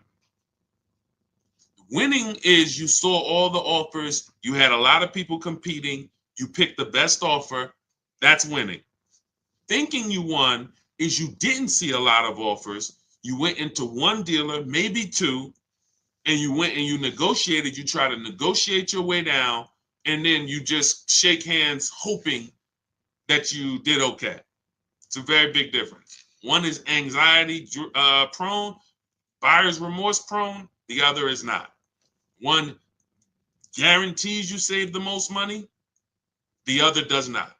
It's two totally different ways to move. Sean, looking at a 2022 Honda Pilot, should I wait for more leases to be turned back in early 2025? Yes, I always recommend when people are looking for a 1 or 2 year old used car, you need to realize that dealers are not going to have them yet. Because the way dealers get used cars, they're either going to buy them from auction, which means somebody had to either have the vehicle repoed or they had to have the vehicle or they sold the vehicle, which doesn't happen a lot, or they traded the vehicle in, the dealership bought it, or at the end of the lease, a dealership bought it. All of these things don't usually happen in 2 years. You don't typically see a lot of people, because it's a recipe to lose a ton of money, buying cars and then trading them in a year or two. So how would they get these cars? Sean, that's the big deal. So what I always say is you're not going to see used cars until about 3 years. About 3 years. If you're looking for a 2-year-old one, it's going to be very tough for you to find it. So by the time the 2025s really start hitting, which is now, 2025's out. Now you should start to see those 2022s start to come back off lease right about now.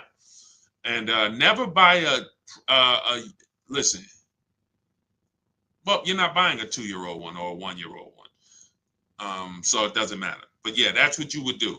Wait until you're seeing enough inventory where you can start to see what the prices are.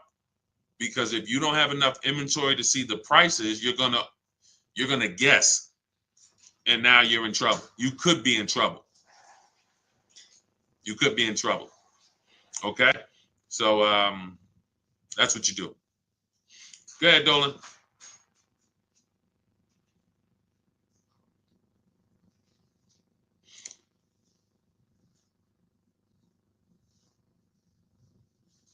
Hey, with New Year's cars coming in, how much can I expect the dealer to drop on previous years? It's different for every car. I'm going to show you a variety of discounts, and you don't want to guess. You do not want to guess, because you are going to lose. Like, take somebody, let's look at Tiffany.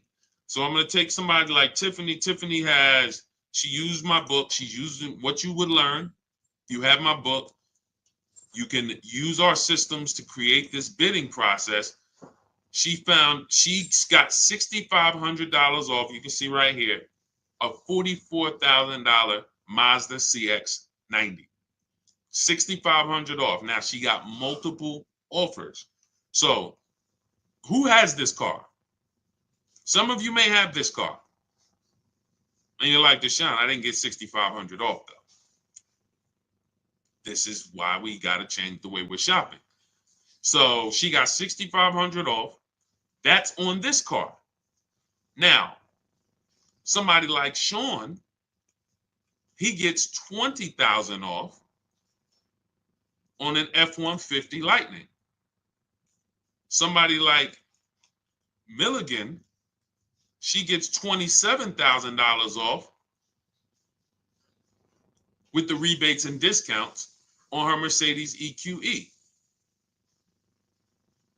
As you said, you saw Teddy, who I showed a little while ago. He said that his best deal, from his best deal to his worst deal, was $856 a month, all the way up to like $1129.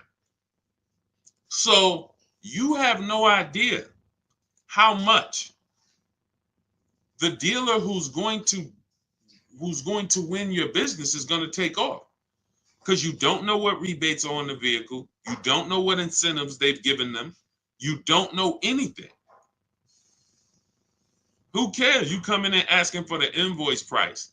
If any of these people had paid invoice price that I just showed you, they'd be they'd be they'd be thousands of dollars poorer.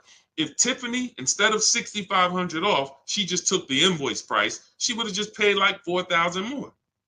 If instead of 20,000 off, Sean would have took the invoice price, he's going to pay 17,000 more for his truck. So here's what I know about negotiators. This is why I say you negotiators, you don't really get good deals. I know you. I used to be a negotiator for a living. Here's why I tell you, you guys don't get good deals. You think you do. You don't know where the bottom is. And you go into a dealership and you are trying to feel for the bottom, not realizing that if you're dealing with what we call an 80% dealer, which is no matter how much they discount, they're never going below a certain amount, then you can't get them down. Once they say that's my best deal, that's my best deal, you take the deal, not realizing that a dealer that's 45 minutes away would have beat that deal by $5,000, $3,000. This is how it works. This is how it works. You cannot go in looking to feel for the bottom on a car. You don't know, you don't have access to any of the information to know what dealers truly own the car for and how much incentives and rebates they have. So what do? You get bids. It's very simple. You just get bids. See, what you want is you want a magic pill. You want, okay, every single car that's a Range Rover Sport, you should save $6,200 from that. Go get it. Oh, that's a Mazda CX-90. You should save $7,100 from that. That's a BMW X5. You should save $10,000 off that. That's what and that would prevent you from having to do the work. That's not what happens. That's not a reality. It's not a possibility. Even if, like I just got an Infiniti. We got an Infiniti truck. We leased it a couple weeks ago.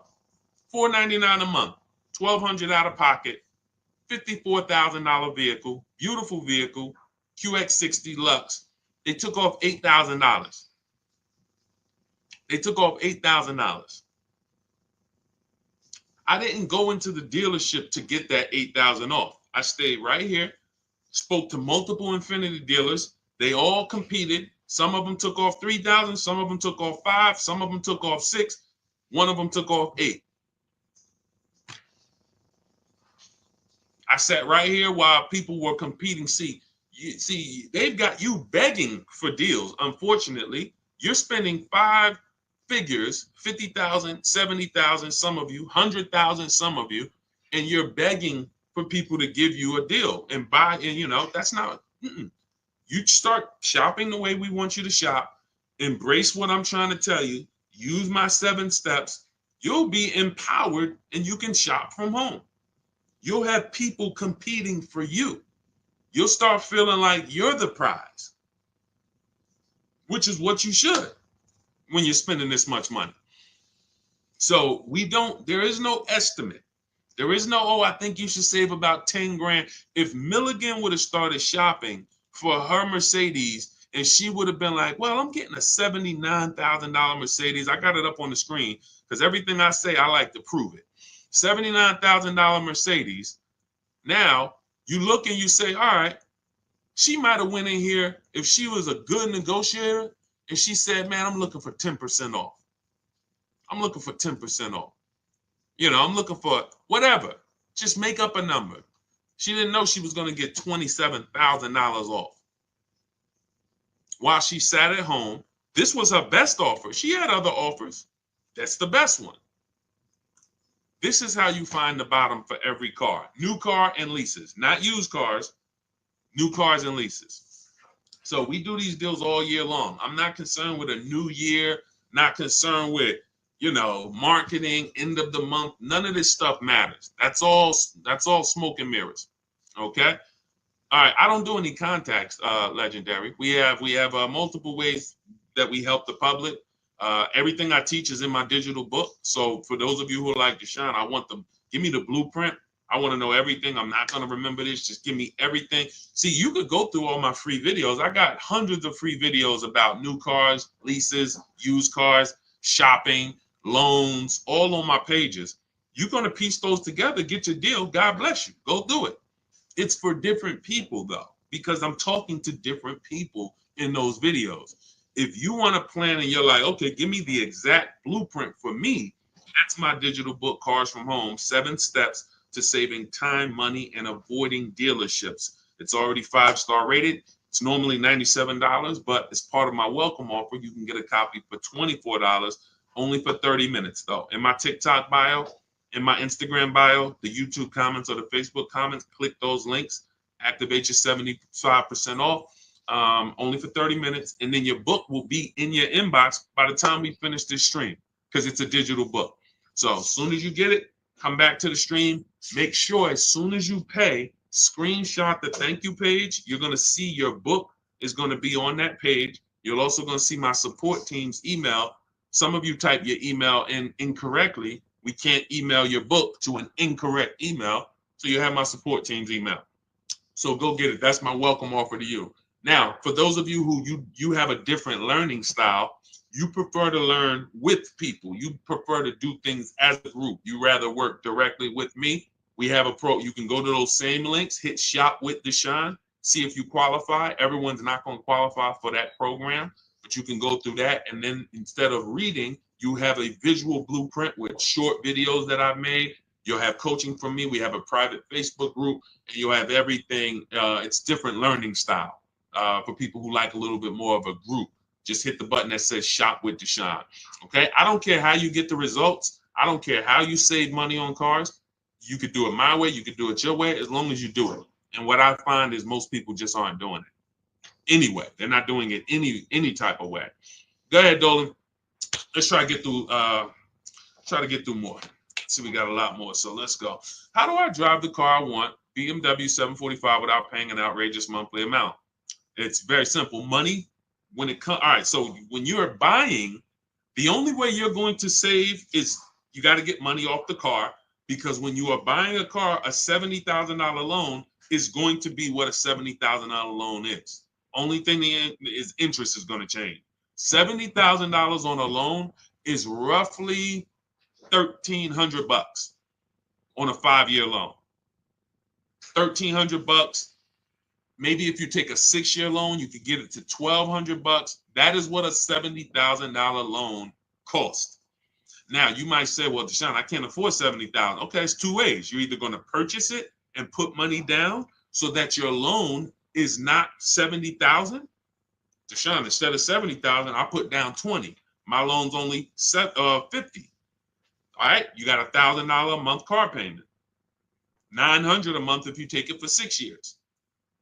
And I see some of us on here, and I know what you're thinking, Deshone. My payment's lower than that. You took a longer loan, and I don't like talking about those things. I don't like to talk about people with 8-year loans on cars, or 7 even. That's like if I'm in $1 million house, but I'm in a 50-year mortgage. Yeah, I'm living in a mansion, but my mortgage is 50 years, not 30, not 15. I stretched my way into this house. I didn't comfortably move in. I couldn't afford the mortgage for 30 years. I had to get a 50-year mortgage to live here. That's how a 7-year, 8-year, 9-year loan is. You're just paying too much for a vehicle. You're paying too long for a vehicle. And at a time where your car's paid off, you should be putting money away. You're still paying monthly payments. You should be putting money away for repairs and for upkeep. So that's how you buy. You can't change. Now, what you can do is you could look at leasing. If you're not keeping your cars 8 years, you saw Teddy's deal on his BMW. We got 2 BMW deals I'll show you. Tope got her BMW i4 drive, $54,000 vehicle, $690 a month. Beautiful car payment. $690 a month, $54,000 vehicle. That's a 1.3%, 1.26% lease. Beautiful. Or look at Danielle on her Audi, $44,000 vehicle, Audi A3, $550 a month. And where's Teddy on his BMW? Oh, look at Kimberly on her Maserati, $91,000 Maserati, $944 a month. That's a 1% lease. This is extreme affordability for these cars. $73,000 BMW Teddy, $856 a month. So that's the two ways. When you look at your BMW that you say you want, you cannot magically make that payment something. Oh, I want to buy that $70,000 BMW. Get me the $600 a month. They'll put you in a 10-year loan. You'll roll out of it, and they'll get 15 grand out of you. How much could you put down? I could put down like 15 tops, but I got to be at like 600. No more than 7. All right, good news. We got you to you give us 15. We got you to 709 a month. Oh, for real? Can I take it today? Yep, you can take it right now. You got the 15? Yeah, I got the 15. Let me go to my bank. Now you're going and you're literally driving and you're wondering, and you're like, you're not even wondering. You don't even know how bad you did. But you're driving in a car that has a $700 a month payment that is $700 a month because you're in a 9-year loan. That's not a great deal. That's a horrible deal. That's a horrible deal. So when we look at how we're going to get these cars, you move in with strategy. You need to know, am I buying or leasing it? And that's the 8-year rule. If I'm not keeping this car 8 to 10 years, I'm not buying it. I should be shopping for a lease. I'm going to pay a lot less. I'm going to drive brand new cars. I just need to make sure I get my correct mileage and don't be like people who want to save $20 a month. So instead of getting 12,000 miles a year, they get 10. They know. Look at Jen. I teach my people when we lease. I teach my people, look, $512 a month was her Honda CRV hybrid, $40,000 vehicle, $512 a month, no money down. She got this right from home, but she had to bump it up because she needed 18,000 miles a year. She didn't go out of there at $512 a month. Look, 18,000. She bumped it up to $563 a month, $47 more a month, and she gets to drive 18,000 miles a year and enjoy her lease.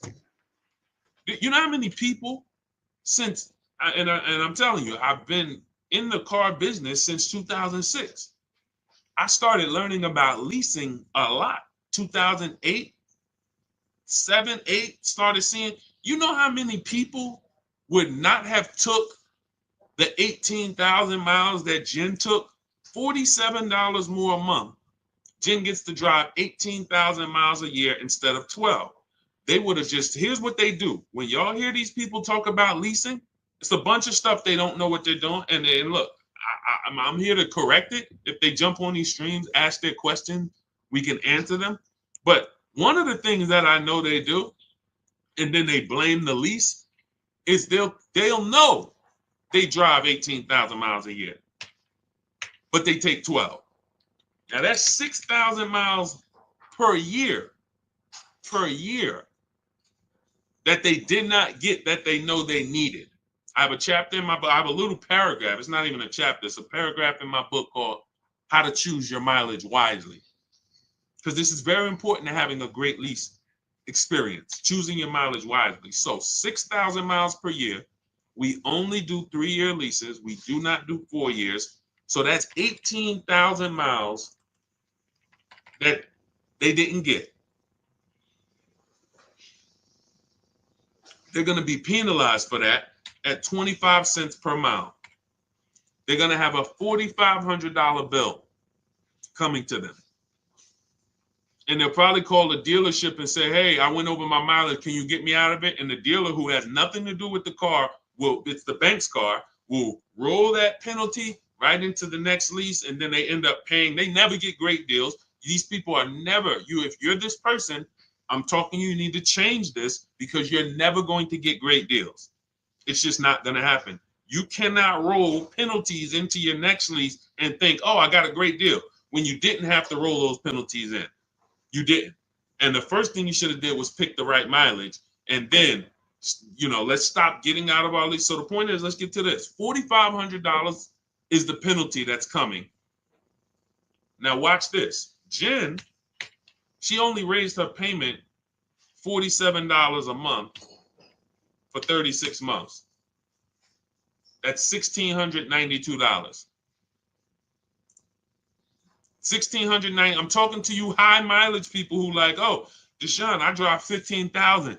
Can I lease? I drive 18,000. Can I lease? I drive 30,000. Can I lease? If you're not keeping your cars 8 years, you should all be leasing. It's not even a question. So $1,692 Jen pays to drive 18,000 miles per year. She pays an extra $1,692, but what she does is she avoids the $4,500 penalty. That's what, it's always cheaper to get it up front, a whole lot cheaper. So choosing your lease mileage wisely is so important. That's why, again, you see these people talking about, oh, I had a lease. Yeah, I went over the mileage and they billed me. That's your fault. I went over mileage and I bought the car and I ended up losing so much money. That's your fault. You shouldn't have bought the car. Now, don't buy a leased car because you went over mileage. Deal with the penalty. Let's make a deal. Roll with penalties in separate. Like, don't buy the car. And this is more than we could even talk about on this stream right now. But this is what we're seeing. I'm seeing people make horrible decisions. There's 17 million new cars sold a year. That number, and there's 40 million used cars sold. Half of those people buying used cars should be leasing, and they don't even know it. They don't even know it. Half of the people who are buying, spending $400, $500, $600 a month to buy a used car should be leasing, driving new cars, and they don't even know it. They're spending tons of money driving old cars, and they could be driving new cars for the same amount of money because they're not keeping them. They're not keeping them 8 to 10 years. They trading these cars in 3 and 4 and 5 years, losing tons of money. That's why we got to spend so much time on this. If I could get people to understand the leasing thing, your life is going to start to change when it comes to cars. Okay? Go ahead, Dolan. Go ahead, Dolan. Shoot the next one up, my man. We got time for a few more. When you say 1% to 1.5% of MSRP, does that include taxes and fees? Yeah. Somebody's asking a question on how we judge great lease deals. First of all, the 1% lease rule has been around. If your lease payment was 1% of the MSRP or less, you stole the car, it was great value. Doesn't mean it's the best deal you can get. Very important to understand that. Just because you don't go in and say, get me to 1%. That doesn't mean it's the best deal. This is how we're gauging value. 1% means when I add up all those payments, what I drove for the MSRP, if I'll give you an example, $40,000 vehicle, a 1% payment would be $400 a month. $400 a month times 36 months is $14,400.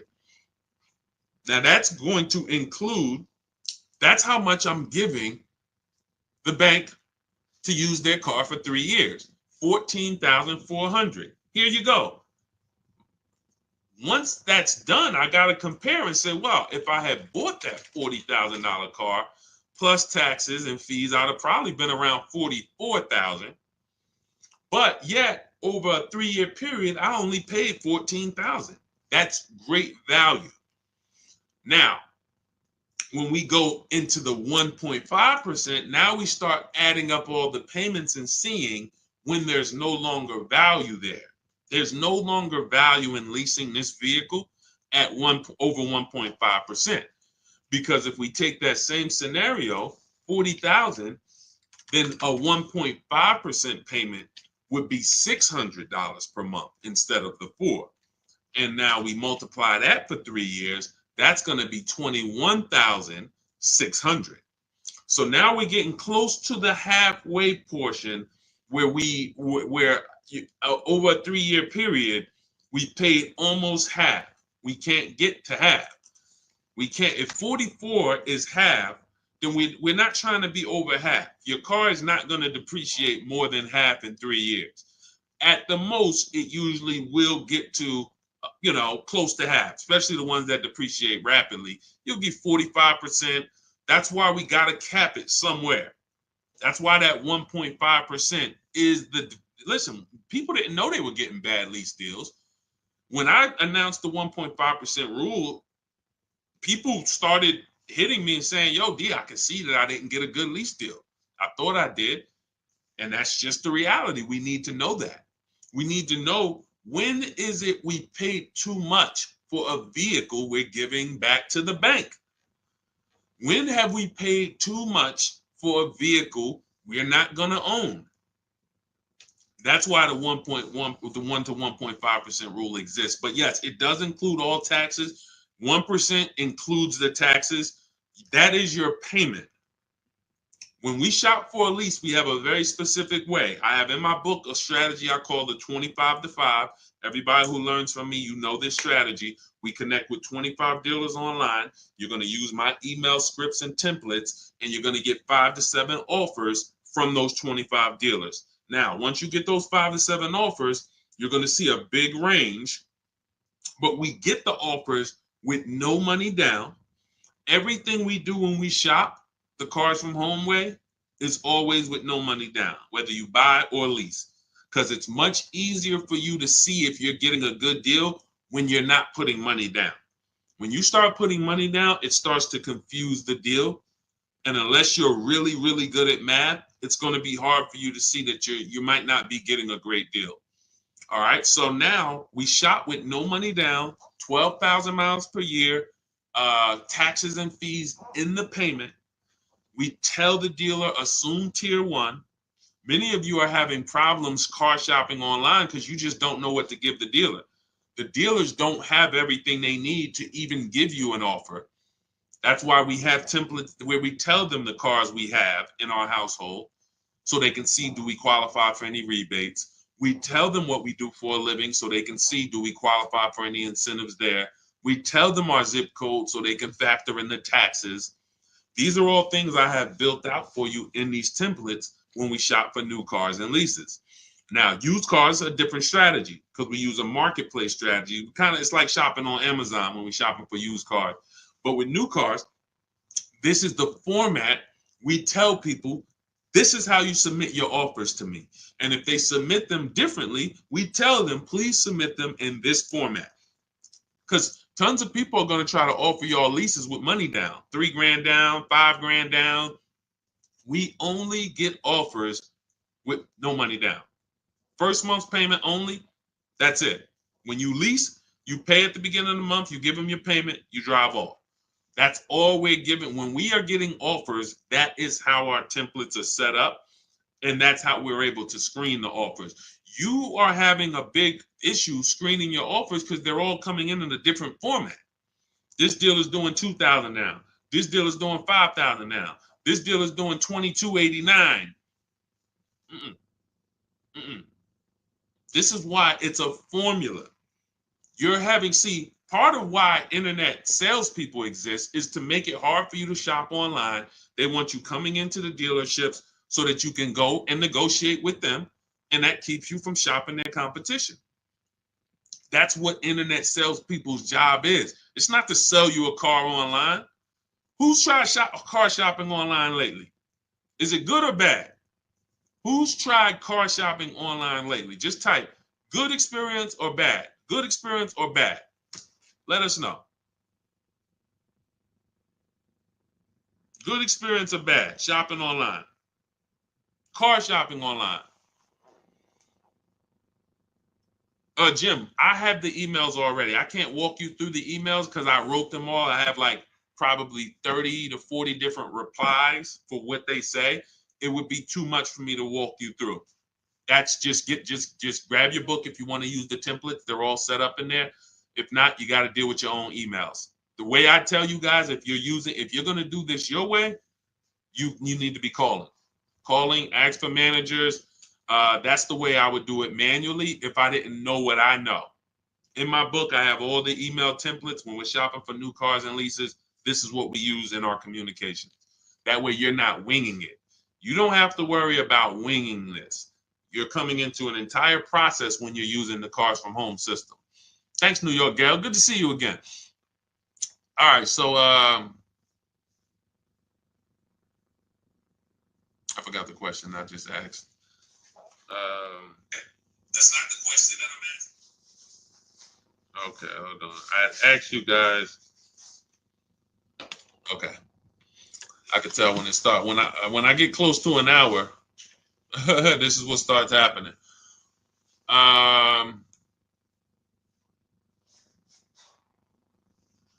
Hold on one second, Dolan. I'm trying to remember what I was just. What's the point we were just making? Okay, it's fine. Okay, Dolan, pull that next one up. What is the average percentage off an MSRP on a Mazda 5 Series? We had a similar question to this. I mean, you can watch the replay. I don't want to answer it again because we spent probably 5 minutes on this. So just watch the replay on YouTube or on Facebook. Rewind to maybe about the halfway point. You're gonna see somebody was asking how much discount they should get off of BMW. Similar question, similar answer. I have a lease now. How do I go about buying the car? Well, why do you want to do that? You've already leased the car for 3 years in most cases. Now you're gonna turn around and buy it out. Are you keeping it another 8 years? You're going from driving a brand new car to buying a used car. What's the reason for that? What's the reason? That's all it is. People think this buying your lease out, it's all it is buying a used car. So what's the reason that we're going from, and the reason I'm asking this is because the reasons I see are usually bad reasons. Going from a brand new lease to buying a used car, people are usually doing it because they haven't made time to shop. They don't know how to shop.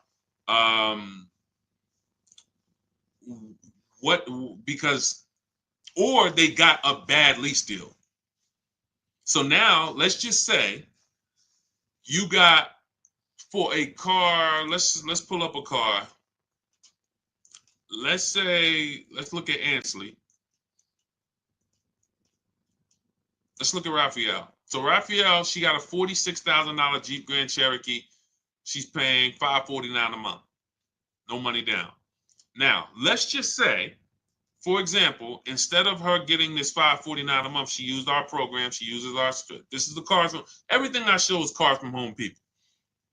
So these are people who have unlearned the old way of shopping. They're shopping the new way from home. $549 a month. Let's just say she got a bad lease deal. She didn't know it. She's paying $800 a month. Somebody tells her, "Hey, listen, why are you leasing? Why don't you just buy it?" She's like, "Well, I'm paying $800. Yeah, I probably should just buy the thing." It makes sense because her payment to buy is going to be similar to what she's paying on her lease. So somebody who's offering her a bad lease deal, they might talk her into buying because she's got a bad lease deal. But you're not going to talk Raphael into buying when she's paying $549 a month and she's driving a brand new Jeep Grand Cherokee. She's not buying because as soon as you say what the payment is going to be if she wants to buy, all right, here, Raphael, I know you've been leasing, paying $549, but now if you buy the vehicle, you could actually pay $900 a month.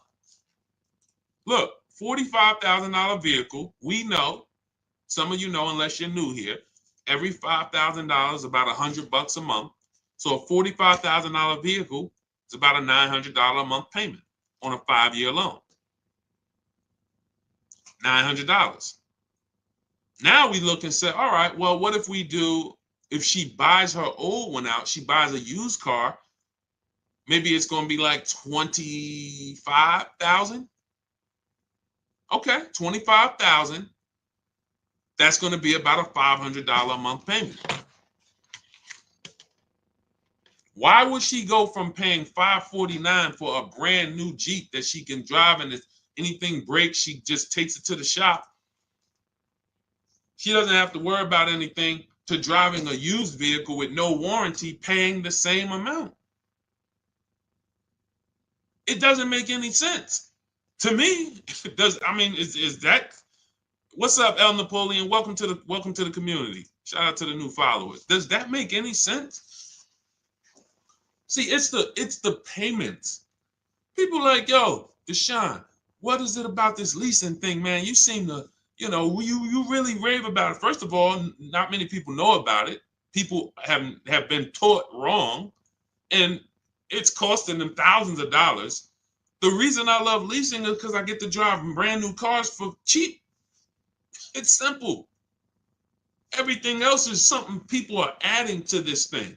My neighbor, who when he met me about a year ago, his wife had a Kia Telluride. They had bought it. Very nice vehicle during the pandemic, Kia Telluride. $45,000 vehicle, whatever. He's paying $800 a month. He totals the car. His wife totals the vehicle, and said, his wife said, no, he said, Deshone, I noticed you teach this 8-year rule. If you're not keeping the car 8 or more years, you should be shopping for a lease. I said, that's right. He said, so I'm not going to keep it. I said, okay. He said, all right, so I'm going to shop for my lease. I said, cool. He gets a lease on a Kia Telluride, $479 a month. A brand new 2024, $479 a month. He was just paying $800. Do you think he needs anybody to tell him about leasing versus buying anymore? He just had the same exact vehicle in his driveway, taking $800 a month from his bank account, flipped to a lease, put no money down, and is paying $479 a month for the new version. You're just stuck. You got to get a great lease deal. You got to make sure your lease is correct. And again, if you're somebody who you keep in cars 8 to 10 years, this is not for you. But it might be for your daughter. It might be for your wife. When I see people, oh man, leasing is a waste of money. I buy my cars and I keep them till the wheels fall off. Okay, what does that have to do with the other people in your house? Is your son, your 19-year-old son doing that? No, he only keep his car. He gonna keep the car for about 4 years while he's in college. And you bought him a used car. Yeah, I bought him a used, like little Hyundai Elantra. How much was it? Oh, I got it for like 16. Okay, what's the car payment? I pay about $350 a month for him. Okay, perfect. So you're gonna pay $350 a month to get your child this used Hyundai Elantra that they're not gonna keep 4 years. They're only gonna keep 4 years when you could have put them into this brand new Hyundai Elantra for $365 a month. Brand new, all the latest safety. If you look at India's deal, $365 a month, no money down, $28,000 vehicle, almost $29,000 vehicle, $365 a month.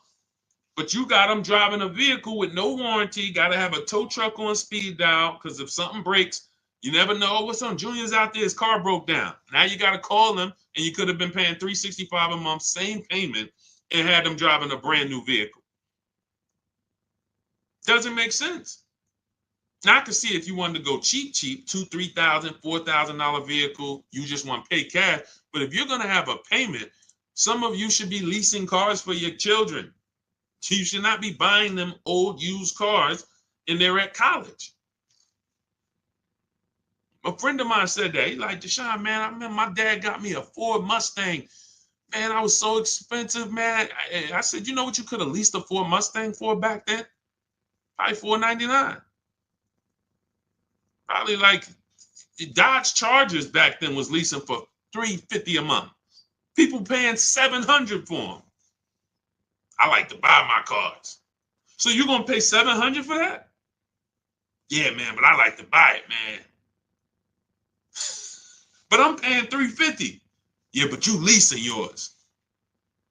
You realize we could drive the same place? Like, If we wanted to go on vacation to Florida, just drive down there, we can both go. You realize that, right? Yeah, but you leasing yours. You got to get that back in 3 years. This going to be mine once I finish the loan. And how long is the loan? 6 years. Okay. This is what I've been up against. And if this is you, just understand that's why I'm here.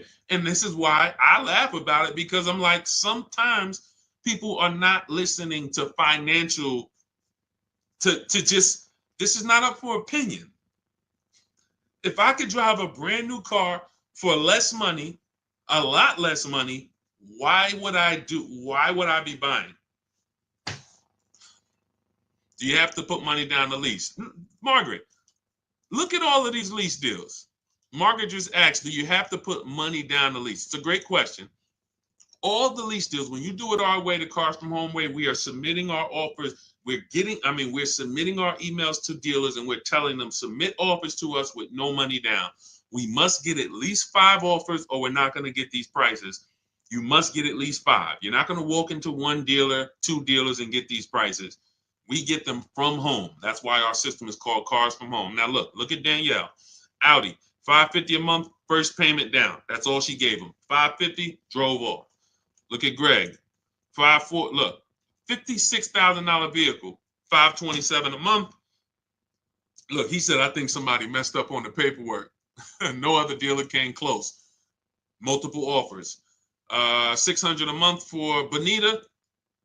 This was back during the pandemic when people were paying $800 a month for Kia Telluride leases. She got hers for $600. That was back in December 2022. I remember people paying $10,000 over sticker for Kia Tellurides. It was crazy. No money down. This is Taupe, $690 a month on her BMW. No money down. This is Charles on his Palisade lease, $49,000 vehicle, $597 a month.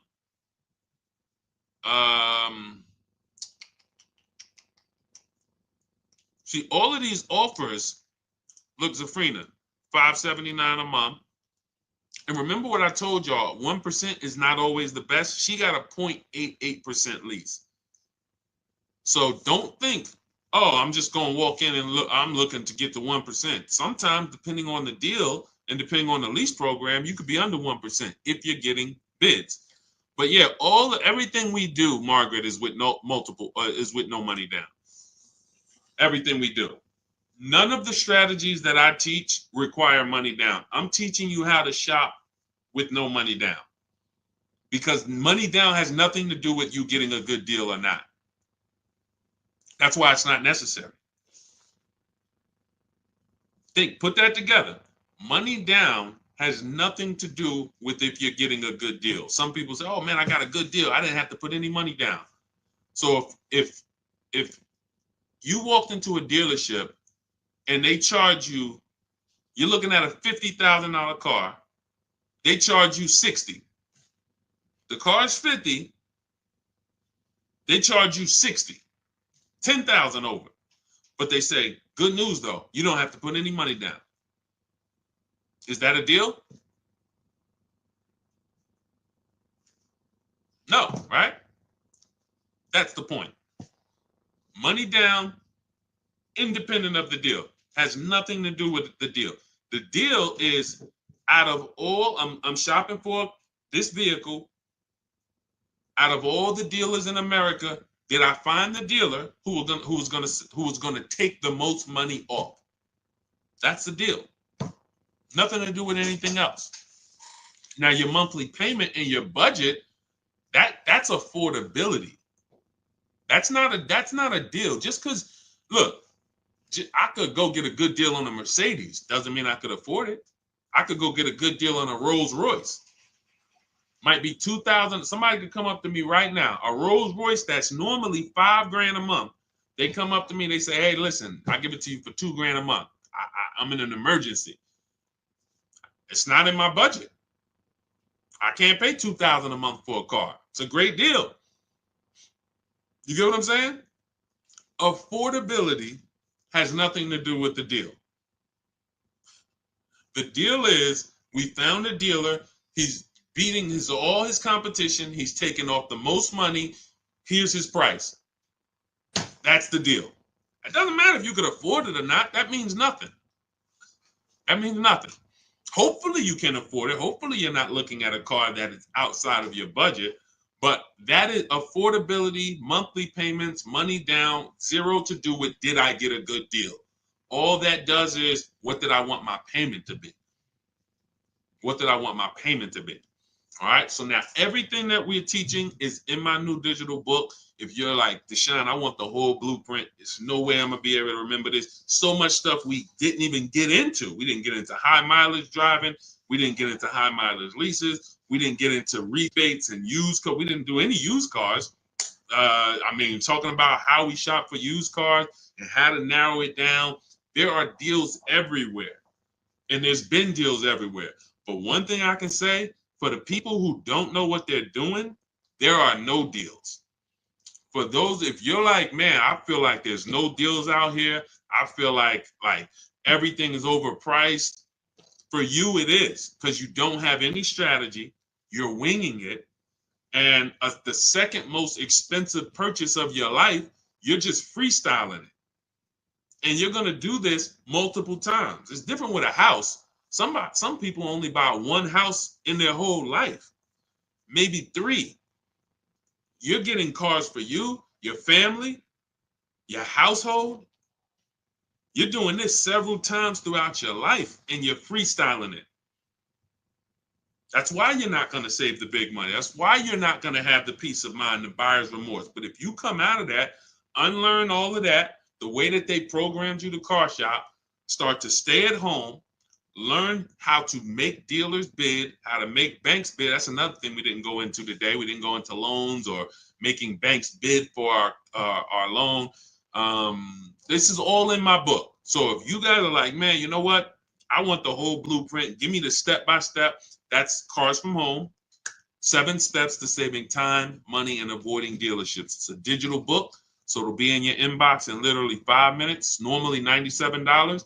But as part of my welcome offer, you can get your copy for $24, which is 75% off, but it's only for 30 minutes. So you got 30 minutes. Go to my TikTok bio, Instagram bio, the YouTube comments or the Facebook comments. Click those links. That's going to activate your 75% off. And you'll have everything I teach. Leasing, below market purchases, new cars, used cars, bad credit strategies, negative equity. Some of you are dealing with negative equity. It's all in there step by step. So once you pay, make sure you screenshot and save the thank you page. You can open the book directly on that page, but I also email you a copy. But sometimes you type your email wrong. I can't email a copy to a wrong email. So you'll have my support team's email. If that book isn't in your inbox in 5-10 minutes, Monday through Friday, reach out to my support team so they can make sure that you get your book. For those of you who want to work directly with me, if you qualify, click those same links and you can see, instead of reading, you might want a video experience and you might want to work with me on Zoom calls. We do 2 Zoom calls a month. And then we have a private Facebook group with over 1,500 people in it that have come before you. If that's more of your learning style, then you can hit the button that says Shop with Deshone, and you can see if you qualify for us to shop together. Other than that, I put the information out. We don't hold back. There is no, hey, if you pay, this is what you get, except I have calculators. So there's things I can't give because I built them inside my book. There's like 5 different calculators, custom calculators that we use, budgeting calculators you put all your lease offers into, and then it tells you what to counter. Same thing with purchases. So I got a ton of stuff in there that's proprietary, but everything else I give away. I don't hold back anything in these streams. But I just know some people are like, I don't want to remember this. I'm not gonna remember this. Let me go deeper and make sure I have access to everything I need to know to save thousands of dollars on cars and time. People spending 5 hours or 2-3 days in dealerships. This is ridiculous. It's not necessary. Hey, you'll wonder why you didn't come over sooner, because it's out of control. People going back to the dealers 2-3 days. Let me see if I can get some more money off. Anyway, it's not a good way to do business. So shout out to everybody who grabbed your book. Thanks for checking in. I think we went as thorough as we could today. We'll have a lot more coming. No, you cannot use, Naya, you can't use anything to negotiate your lease. She said, can I use Edmunds to negotiate my lease? Nothing is going to do the work for you. Unless you're hiring a team who is going to go do the work and watch this, show you the work. See, the difference with these brokers or people who you hire to say, oh, you just do it for me, is they're not actually presenting the offers to you transparently. If you shopped for me, then show me what each person said. Because oftentimes what's happening is you are just so scared, you just pay somebody or you let them control your entire transaction. Now they control who you're going to sell your old car to. They got your trade, they got your loan, they know who you're going to buy a car. They're controlling all of this. I know a lot of brokers here in the Northeast area, and they make a lot of money because they're treated as dealers. So if when I was a broker, if we did a deal, if the deal made $2,000, then we split it. My company got $1,000, the dealership kept $1,000. So there are brokers that are making $3, $4, $5 grand per transaction because they have your trust. So they're just going to tell you, okay, the best deal is up here at this dealer is $579 a month. Okay, sounds good. All right, I'm going to send you the credit app. That's not somebody shopping for you. That's somebody putting a deal together for you that made them money. You got a car. You cannot be, listen, we teach people to fish. If you're not seeing the market, nobody shopped for you. If you're not seeing the market, hey, here are all the blue Honda Accords within 100 miles. Here's how we narrowed it down to the top 5. This is the best choices. These have clean title histories. They have great service records, no accidents. These are the things. This is a market. This is how you make a $30,000 decision, a $50,000 decision. So no, I'm not. There's nothing out there that exists where you just say you do it. I mean, we have a shop for you system. I don't promote it because we're only doing it for a couple people. But I would rather you learn to fish because it's not hard. I'm not teaching you to go into dealerships and negotiate with them and remember a bunch of stuff and do battle. I'm teaching you how to stay at home and use a computer. Only people who shouldn't be working with us and still should be out there suffering is people who can't use a computer. God bless you. I can't do anything for you. Can't do anything for you. We created a service where we can eventually scale and shop for you. That's one. But as far as teaching you, you can't use a computer. I can't help you. But 20-year-olds, 30-year-olds, 40-year-olds, 50-year-olds, 60-year-olds who are good with a computer, who can send emails, there's nothing stopping you. When you're putting yourself through that whole ordeal to go shop the old way and go do battle and lose a bunch of money, leave the dealership feeling with your head down, for what? For what? It's not necessary. It's not necessary. This is a very simple process. I show all these people for a reason. So you can see it's women here, it's men, it's young women, it's older women, it's single moms, it's introverts. We got it all. We got it all. The difference is these people made a decision that they were going to learn the cars from home way. They were going to start enjoying their car shopping, and they were going to unlearn what the car business had programmed them to do. Car business loves the fact you're going to keep shopping the same way. Keep coming into the dealership, hoping, asking us to take off some money. Come on, take off some money. Keep doing that. Don't change anything. Don't change anything. We make a bunch of money when y'all keep doing this. But you want to help, you want to stop people from making money on you? Stop going into dealerships. Test drive, come home. I'm here for a test drive. Thank you. Can I have your card? I'll call you if I'm interested. You come home, you get your bids from home, you have a great experience. You save a bunch of money. You don't spend more than 30 minutes in a dealership. Best thing in the world. Okay, so it's all in my digital book. You'll have the blueprint, Cars from Home, 7 steps to saving time, money, and avoiding dealerships. Normally $97, but get your copy for 75% off. If you're there before 30 minutes, TikTok bio, my Instagram bio, the YouTube comments, the Facebook comments, click those links. That'll activate it, and then you'll have the book in your inbox because it's a digital book. So you can be using it today for your shopping, and it only take you a couple days to get your deal. Okay, we don't play around. You don't need 8 hours. This isn't a college course. Okay, it doesn't take that long to buy cars. All right, go grab your book. God bless y'all. I'll see y'all on the next stream. I just wanted to tap in with Naya because she had made a comment that I saw. And everybody who got your book, use it. Please make sure you continue. I have a lot of new deals that I have to bring in on the next stream. I have had a lot of you email me with your deals, and I appreciate you. Make sure you keep sending me your deals. When you pick up your car, send me your paperwork. I have a lot of, I'm going to bring them in for the next stream. A lot of you have been sending me your deals, so I appreciate it. Continue to celebrate yourself because, you know, it's something great about getting a new car, but it feels even better when you're confident with the numbers. It feels even better. You notice people always tell you when they got a new car, they don't talk numbers, though. People pull up, hey, I got my new car. They never talk about numbers, never talk about the deal because secretly they're ashamed of it.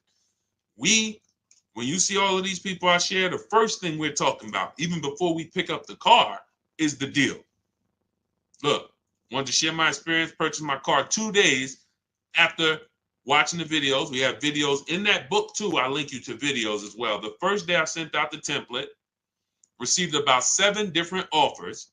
On day 2, I emailed the dealer. MSRP was $36,365 on a 2025 Kia.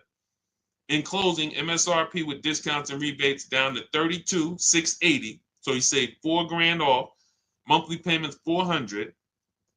No money down. It's a 1.1% lease. $400 a month. $36,000 MSRP in minutes from home.